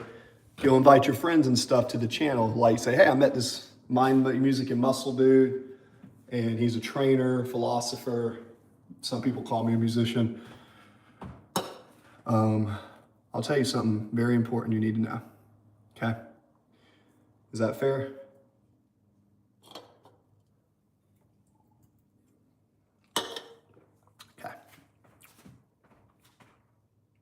The key to ascending to your highest self is to take everything that's distracting you from your higher self and chip away. Let me explain what I mean by that. For men, the highest temptations for men are typically women. I love women. I love to have sex. I love women so much, right? For me, okay. Go, what's up, baby? You think about I'll call them sins, call them whatever, distractions, whatever you want to call them. What you eat, choose what you eat. Learn to control your stomach. When you see like a piece of cake that's really bad for you, say, I'm not gonna eat that. Now you're controlling your stomach. When you want to be mean and hateful to someone because they did you wrong, you want to be vindictive and vengeance, control your heart. Tell yourself no. Oh, absolutely, absolutely. I'm giving some game right here. I'm in the middle of a thought, goat. Good to see you. So if you're vindictive, you got to control your heart. Your thoughts, think positively. Your loins. If you see a girl in a beautiful skirt go by and you're thinking, damn, I'd like to go have sex with her. Gosh, she's beautiful. So you're looking at her at pure lust. So the key to get into the highest version of yourself is to take each one of those and push them away. Men waste so much energy on sex and trying to go around. They use pornography a lot too. Women do the same thing, but they read books, right? It's another subject. So to reach the highest version of yourself, control your heart, control your stomach, control your thoughts, and learn to breathe and stay in the present. As you do that, everything that you give up and you sacrifice from that energy will be put into something else. Now you choose where you want to put that energy. If it's music, like put it this way, I talk to a lot of young men who masturbate a lot and they watch porn. I'm not saying that that's bad, but what I am saying is that's a lot of energy being wasted for no reason, right? So what that means is if I tell a young man that I mentor, right, don't look at porn for 30 days, only drink water, control what you eat, and then weight train. Once you get in that mode, and then maybe music for yourself, you're gonna become unstoppable. The key is, okay, what is this? The key is, yeah, it's facts, man. The key is doing that every day. And I'm telling you, it's like me when I stopped smoking weed, right? The moment I stopped smoking weed, 5 of my friends literally called me and was like, hey, we're having a big party. Let's go blunt and have a smoke. No. You have to separate yourself and make a conscious decision to go to a higher frequency and a higher state of mind. And the only way to get there is through sacrifice. Someone dies, someone is born. Someone dies, someone is born. That's your key, man. It's not easy. It sucks. But that's how it works, man. That's what I think. That's what I think. Every single time I have ever applied those principles, the only thing that has followed is fortune. And any time I have gone back on those principles, and let's say one time I didn't masturbate or have sex for like 7 months. In that 7-month period, I made a lot of progress. Then I relapsed and basically was feeling lonely one night and decided to bust that streak, right?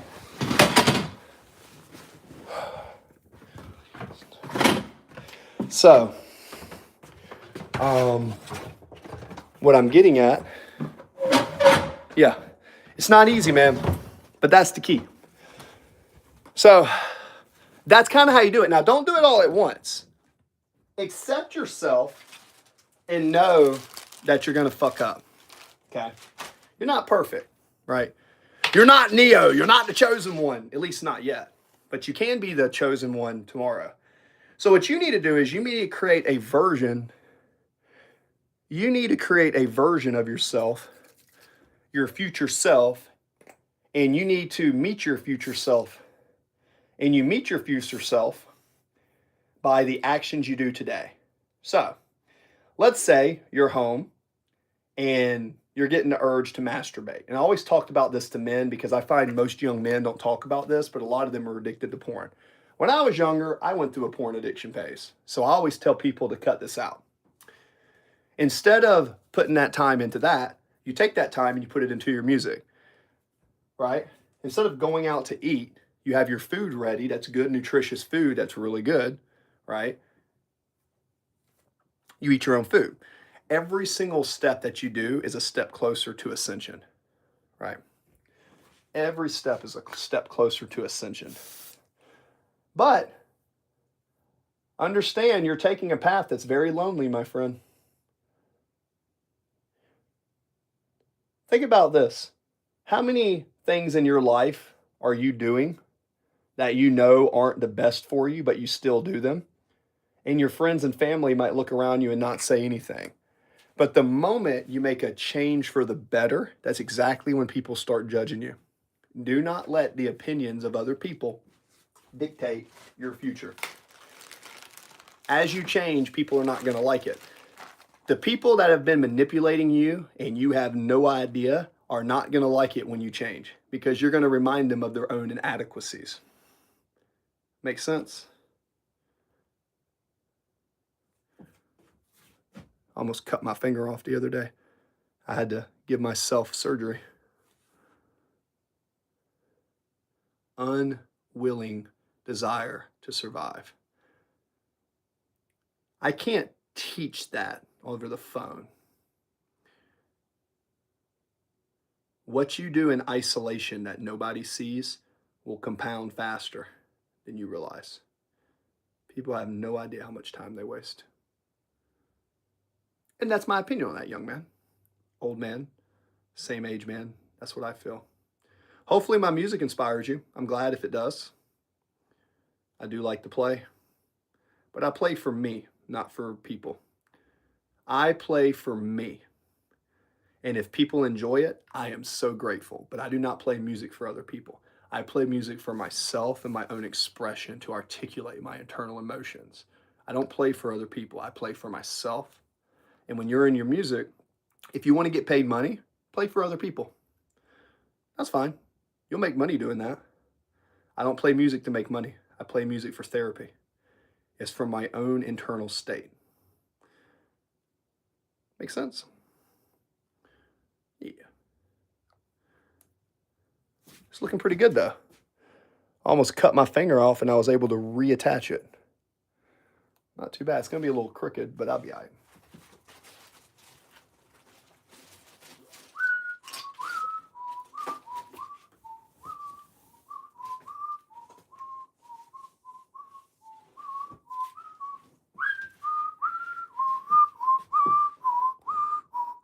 Any questions on that? Any questions on that, brother?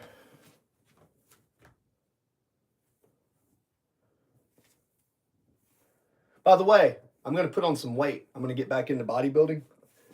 Nothing crazy, not like druggy building, but I'm going to put on some size because I lost a bunch of weight. So if you like training and you want to see me and show you what it's like to actually put on real muscle, like as a natural, I'll show you how to do it.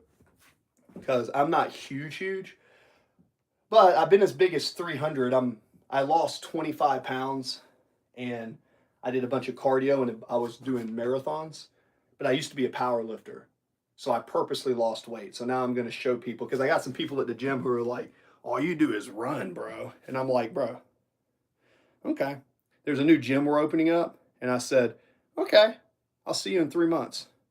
And I'm going to turn into a fucking monster in 3 months. Not crazy, but I used to be 300 pounds.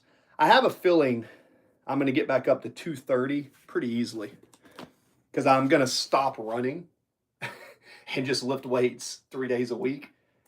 And remember, you grow when you're not in the gym. So when I train every day, I'm training for function to do something. When I'm just trying to get bigger and swole, I train, eat, sleep, and then play music when I'm resting.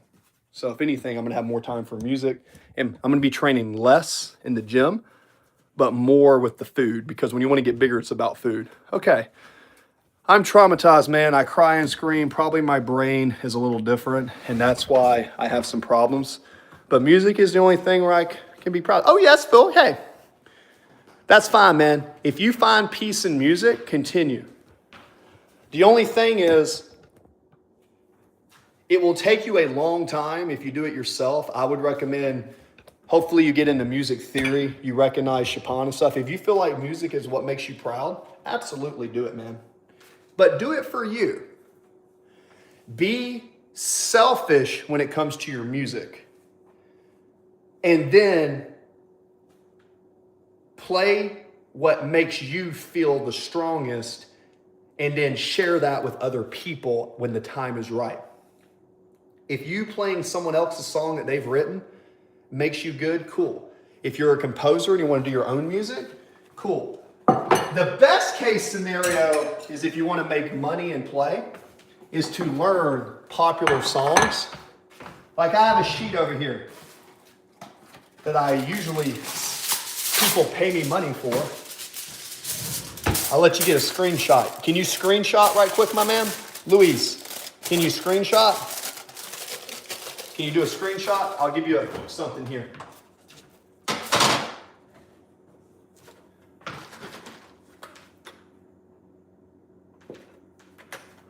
Oh, yeah. Oh, that's good. Get a screenshot of this, Bubba. Get a screenshot of this. Ready for it? Get a screenshot of this. Hey, Lewis, thanks for sharing it with me. Here, screenshot this. Will you screenshot that?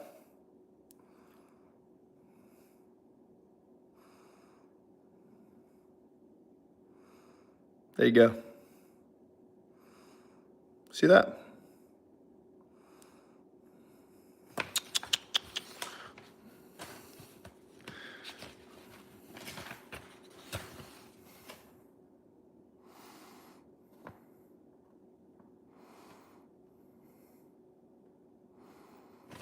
There's just something to get started on. All those songs, like Let It Be from the Beatles, 1564. Take me home, country roads. 39 Queen, Peace of Mind, So Lonely. Don't stop believing. 1564, 1564. So that's.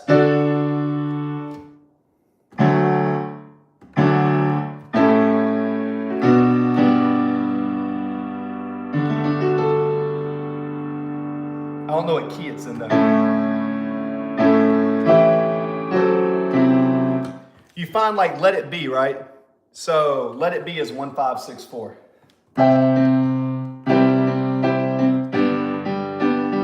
Let's see. Right, 1564, right? Right.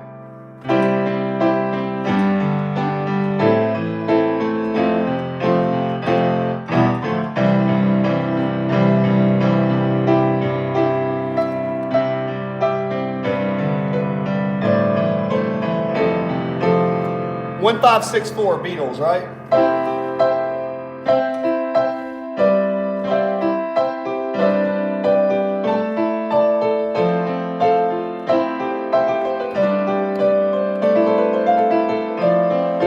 So let's take 1564 in the key of D, play the exact same thing, and then make up a song.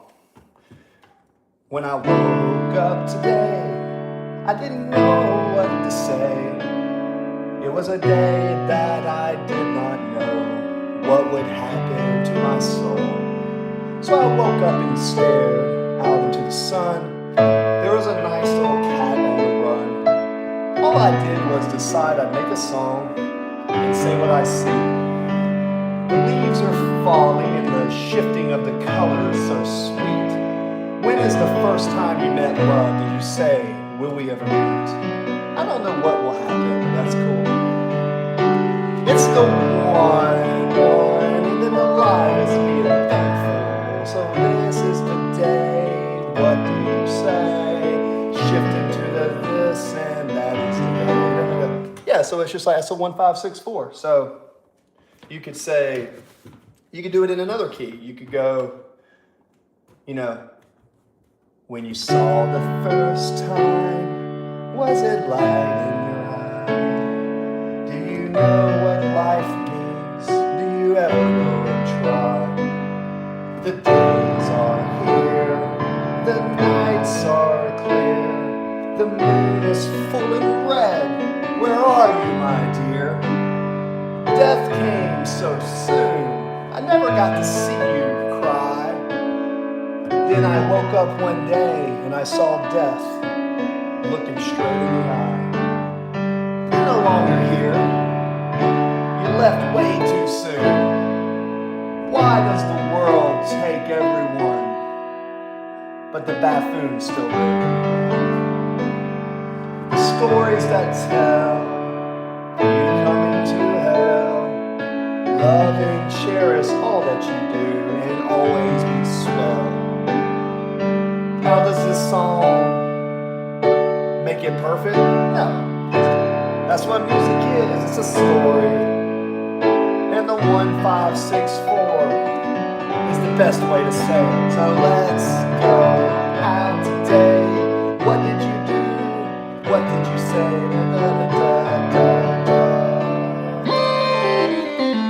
And then disrupt it.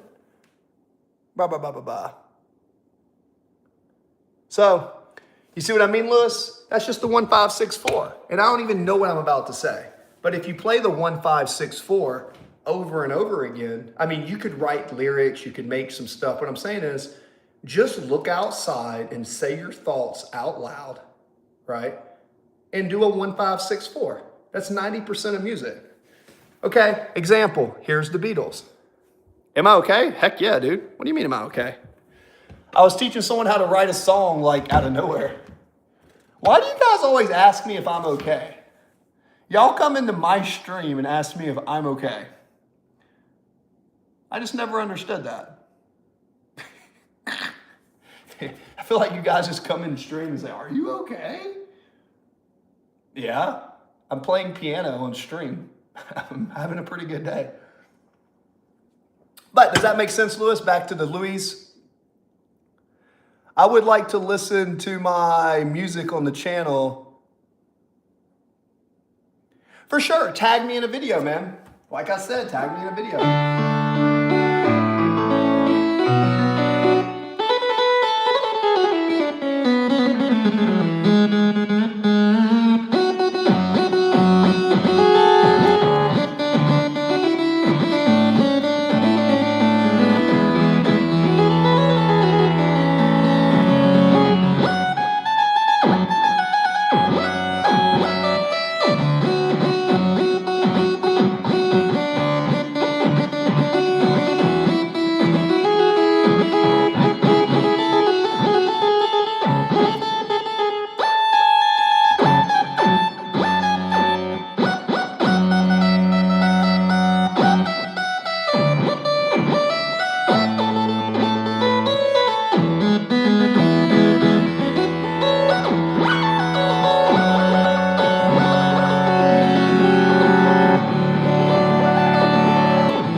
though, almost.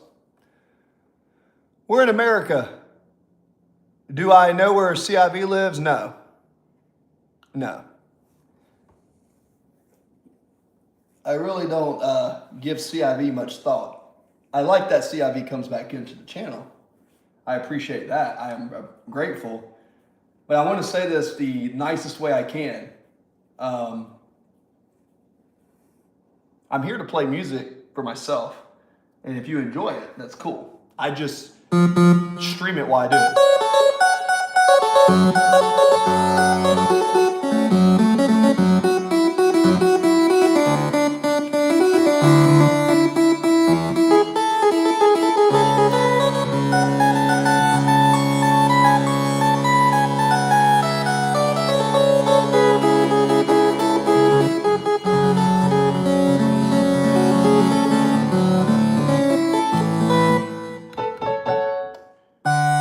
I don't like that sound. By the way, what you guys up to?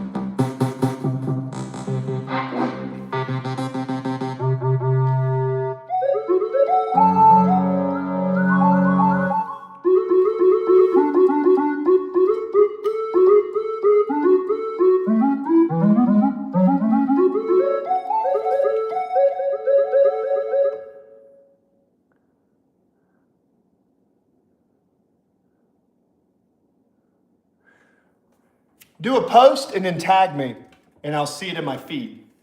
So tag Mind Music and Muscle when it pops up in my feed. I'll check it out. That's my rule.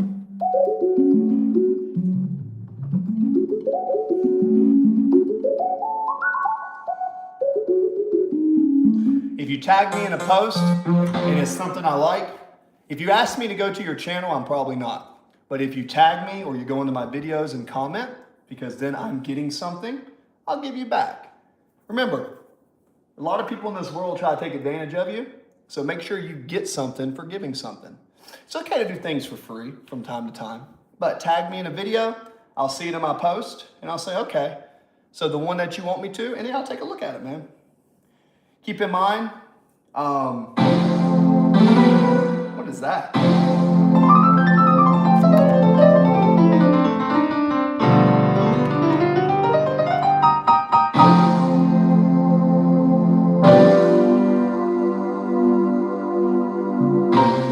That's a weird sound.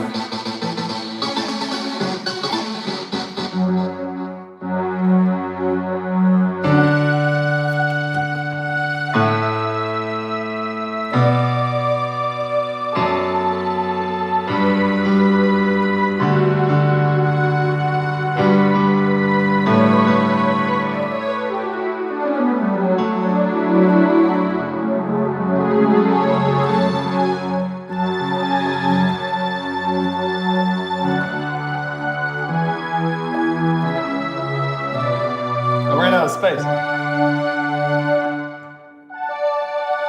Anyways, so getting back to it, even Ed Sheeran's perfect, right? Oh, here's a good one. Let's play one that's actually a song. I'll play Ed Sheeran's Perfect.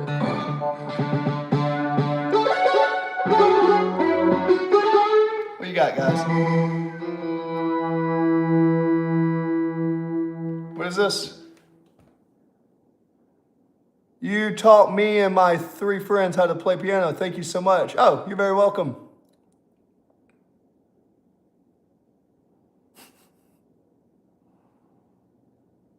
No comment. No comment.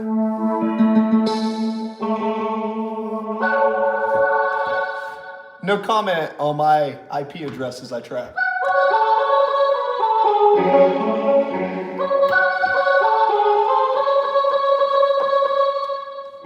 Don't mistake kindness for weakness, my friends.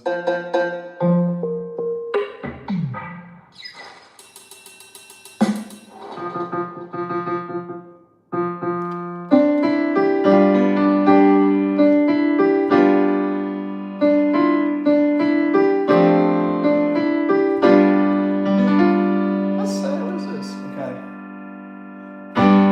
There we go.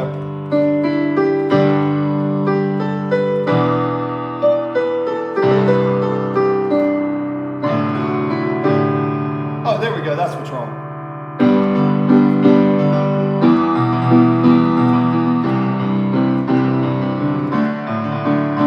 Like that right there is very easy to play.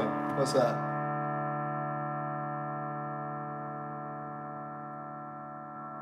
Like I said, for sure. Like I said, Louise, just tag me. You tag me in a video, go into my thing, and no. It's not that, look, you may not realize this because there's only a few people in here, but I have had over 2,000 comments on my channel recently. So going through every one, and people come from all over the world. I'm in 9 different countries. I don't have a huge channel, but the people are in the UK and Naples, they keep coming back. So because of that, my time is limited. The only reason I have more time to stream now is because I'm getting back into muscle building, and when I lift weights and I get tired, my recovery is playing music. I'm not gonna do the 20, 30 mile runs because those take so long to do. And you guys kind of enjoyed them, but I get more traction for the muscle building.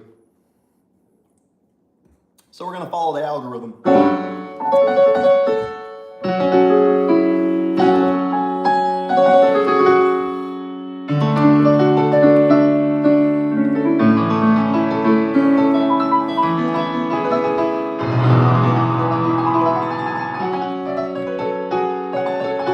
I don't think I taught your friends to play piano. Unless you saw one of my videos and it helped. If that's the case, cool. But here, Ed Sheeran's perfect. So it's G, E, C, D, or you could say 5.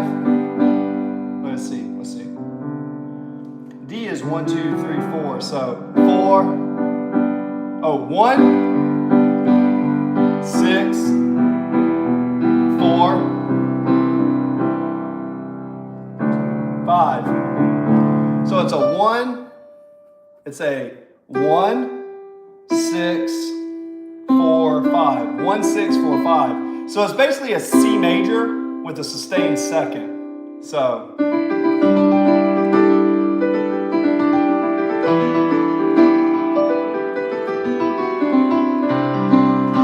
Make it jazzy.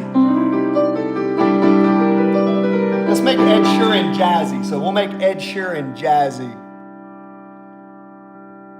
He's so loud making songs. I don't know what that means. I'm so loud making songs. I don't know. What do you mean loud? You're interested in coming to meet and we play piano? You know how many people have told me that? Guys, I don't trust a lot of people in person. I've been burnt too many times, man. You know what I'm saying? I've had 2 people steal my music.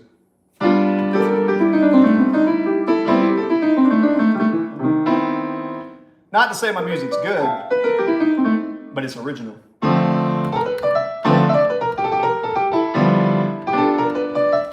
If I go into a studio with really nice equipment and synthesizers, I can do some pretty cool stuff.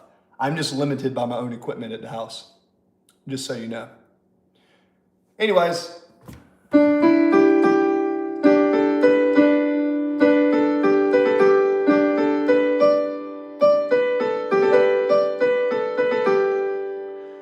So let's take Ed Sheeran. So check this out. This is Ed Sheeran. Perfect. Na na na na. I found a love for me.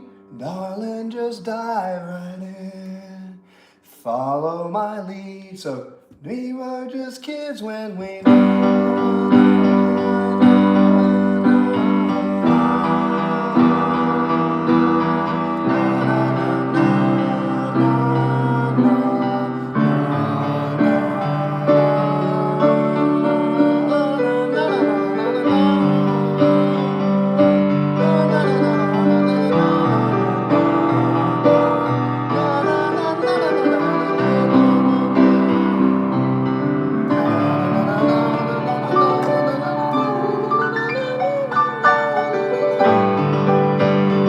Piano Man.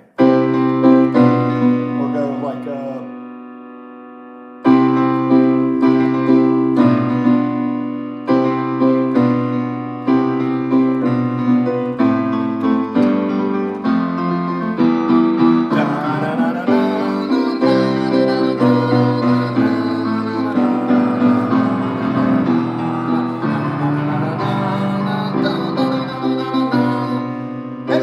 at the bar and put bread in my jar and said, man, what are you doing here?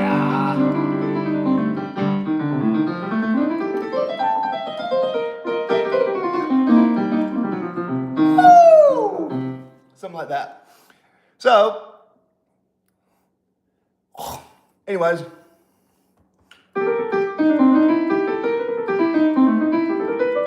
So check it out. So then you can take Ed Sheeran's Perfect and you can make it jazzy.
Like that. I am looking at the chat, guys. If you type, I am looking. I'll interact with you.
What we got? Bye-bye, man. Thank you. Yo, what's up, guys? What we got? Michael Burns. Michael Burns is my... Oh, it's your little cousin? Oh, that's your little cousin? I was wondering why whenever CIV's in here, the Borans is always here. I could tell y'all were somewhat collabing. I was like, why are you guys always here at the same time? There you go, Luis. Like I said, I think anyone who does music, you should do it at least 20 minutes every day. The key to getting better is 20 minutes every day.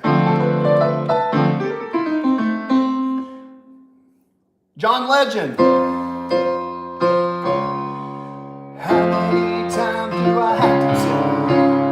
Even when you're crying, you're beautiful too. You got my head singing. No kidding, I can't bring you down. What's going on in that beautiful mind? I'm on a magical mystery ride, and I'm so busy. Don't know what hit me, but I'll be alright.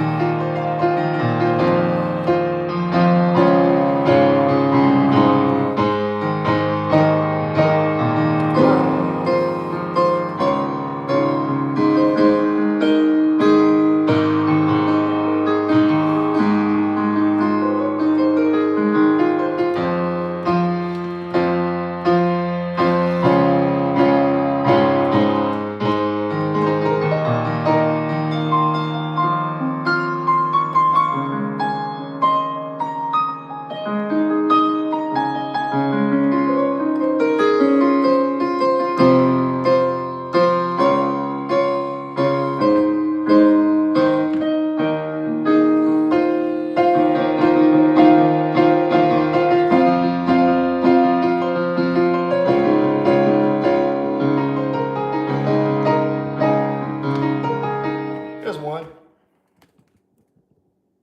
Louise at the studio. I mean, yeah, collab, guys. That's what y'all should do.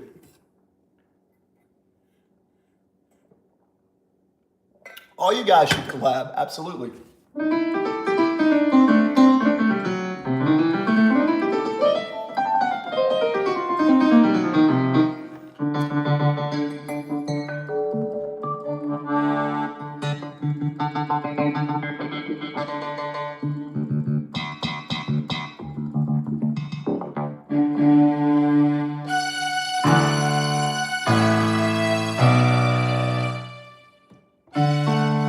Oh, I forgot. I did learn one more.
I got a question.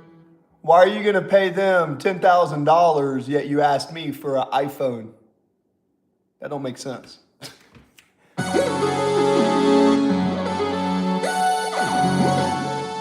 came in my chat and said, "Hey, can I have an iPhone one time?" If you have if you're asking me for one of my iPhones, but you're willing to pay someone $10,000, that just don't add up, man.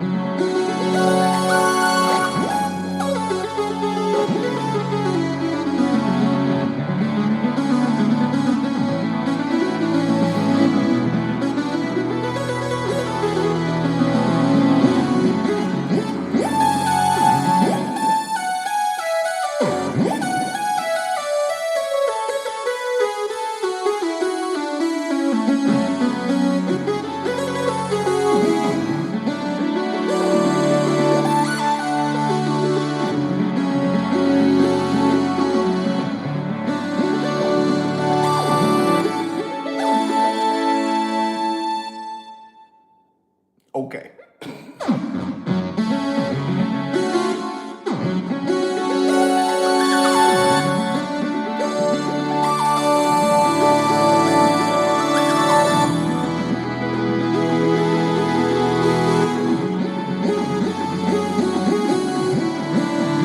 I like this one. I just wrote this one up. This one's pretty sweet.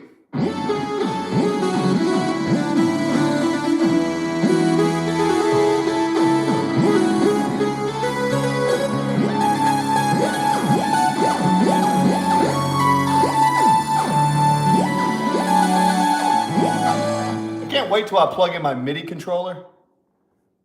Cool. Gotcha. I can't wait till I plug in my MIDI controller and get my software and I actually have my actual. Just can't wait. I'm playing on like a $150 keyboard, guys.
Can't quite get it.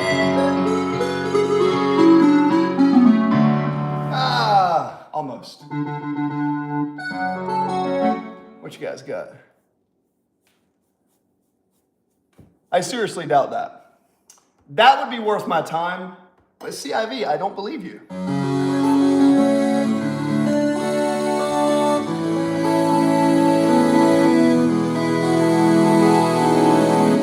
I don't believe you, CIV.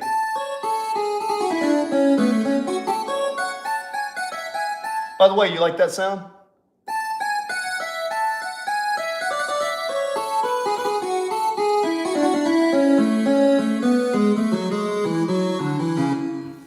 It's kind of an interesting da da da da da da.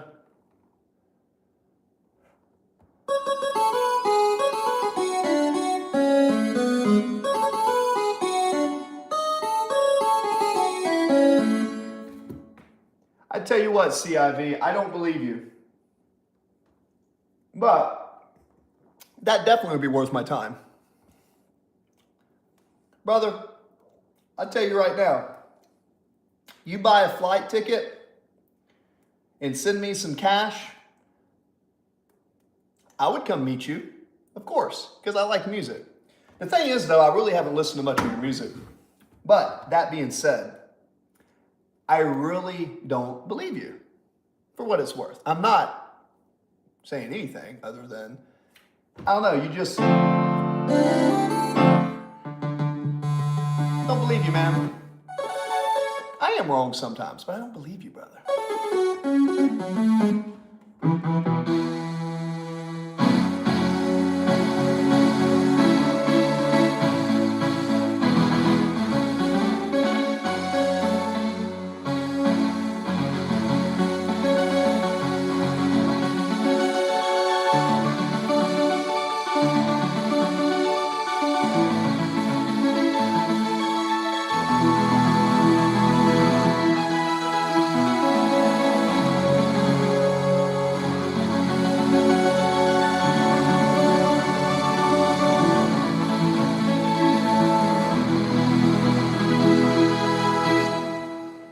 right, CIV. Thanks for your time. I'll tell you right now, CIV, it makes no sense that on your channel, you started a month ago and you only have 14 subscribers, right? You have one hide, one timeout, 0 deleted messages, and all you do is come in and apparently spam my chat. So, and I enjoy the conversations with you, but I just don't believe you, brother. Do not take that personal, for what it's worth. Now, I've been streaming for an hour, 170 minutes, and I streamed earlier. Wow, the leaves are so beautiful. I got to go train at the gym now. So, God bless you. Stay good.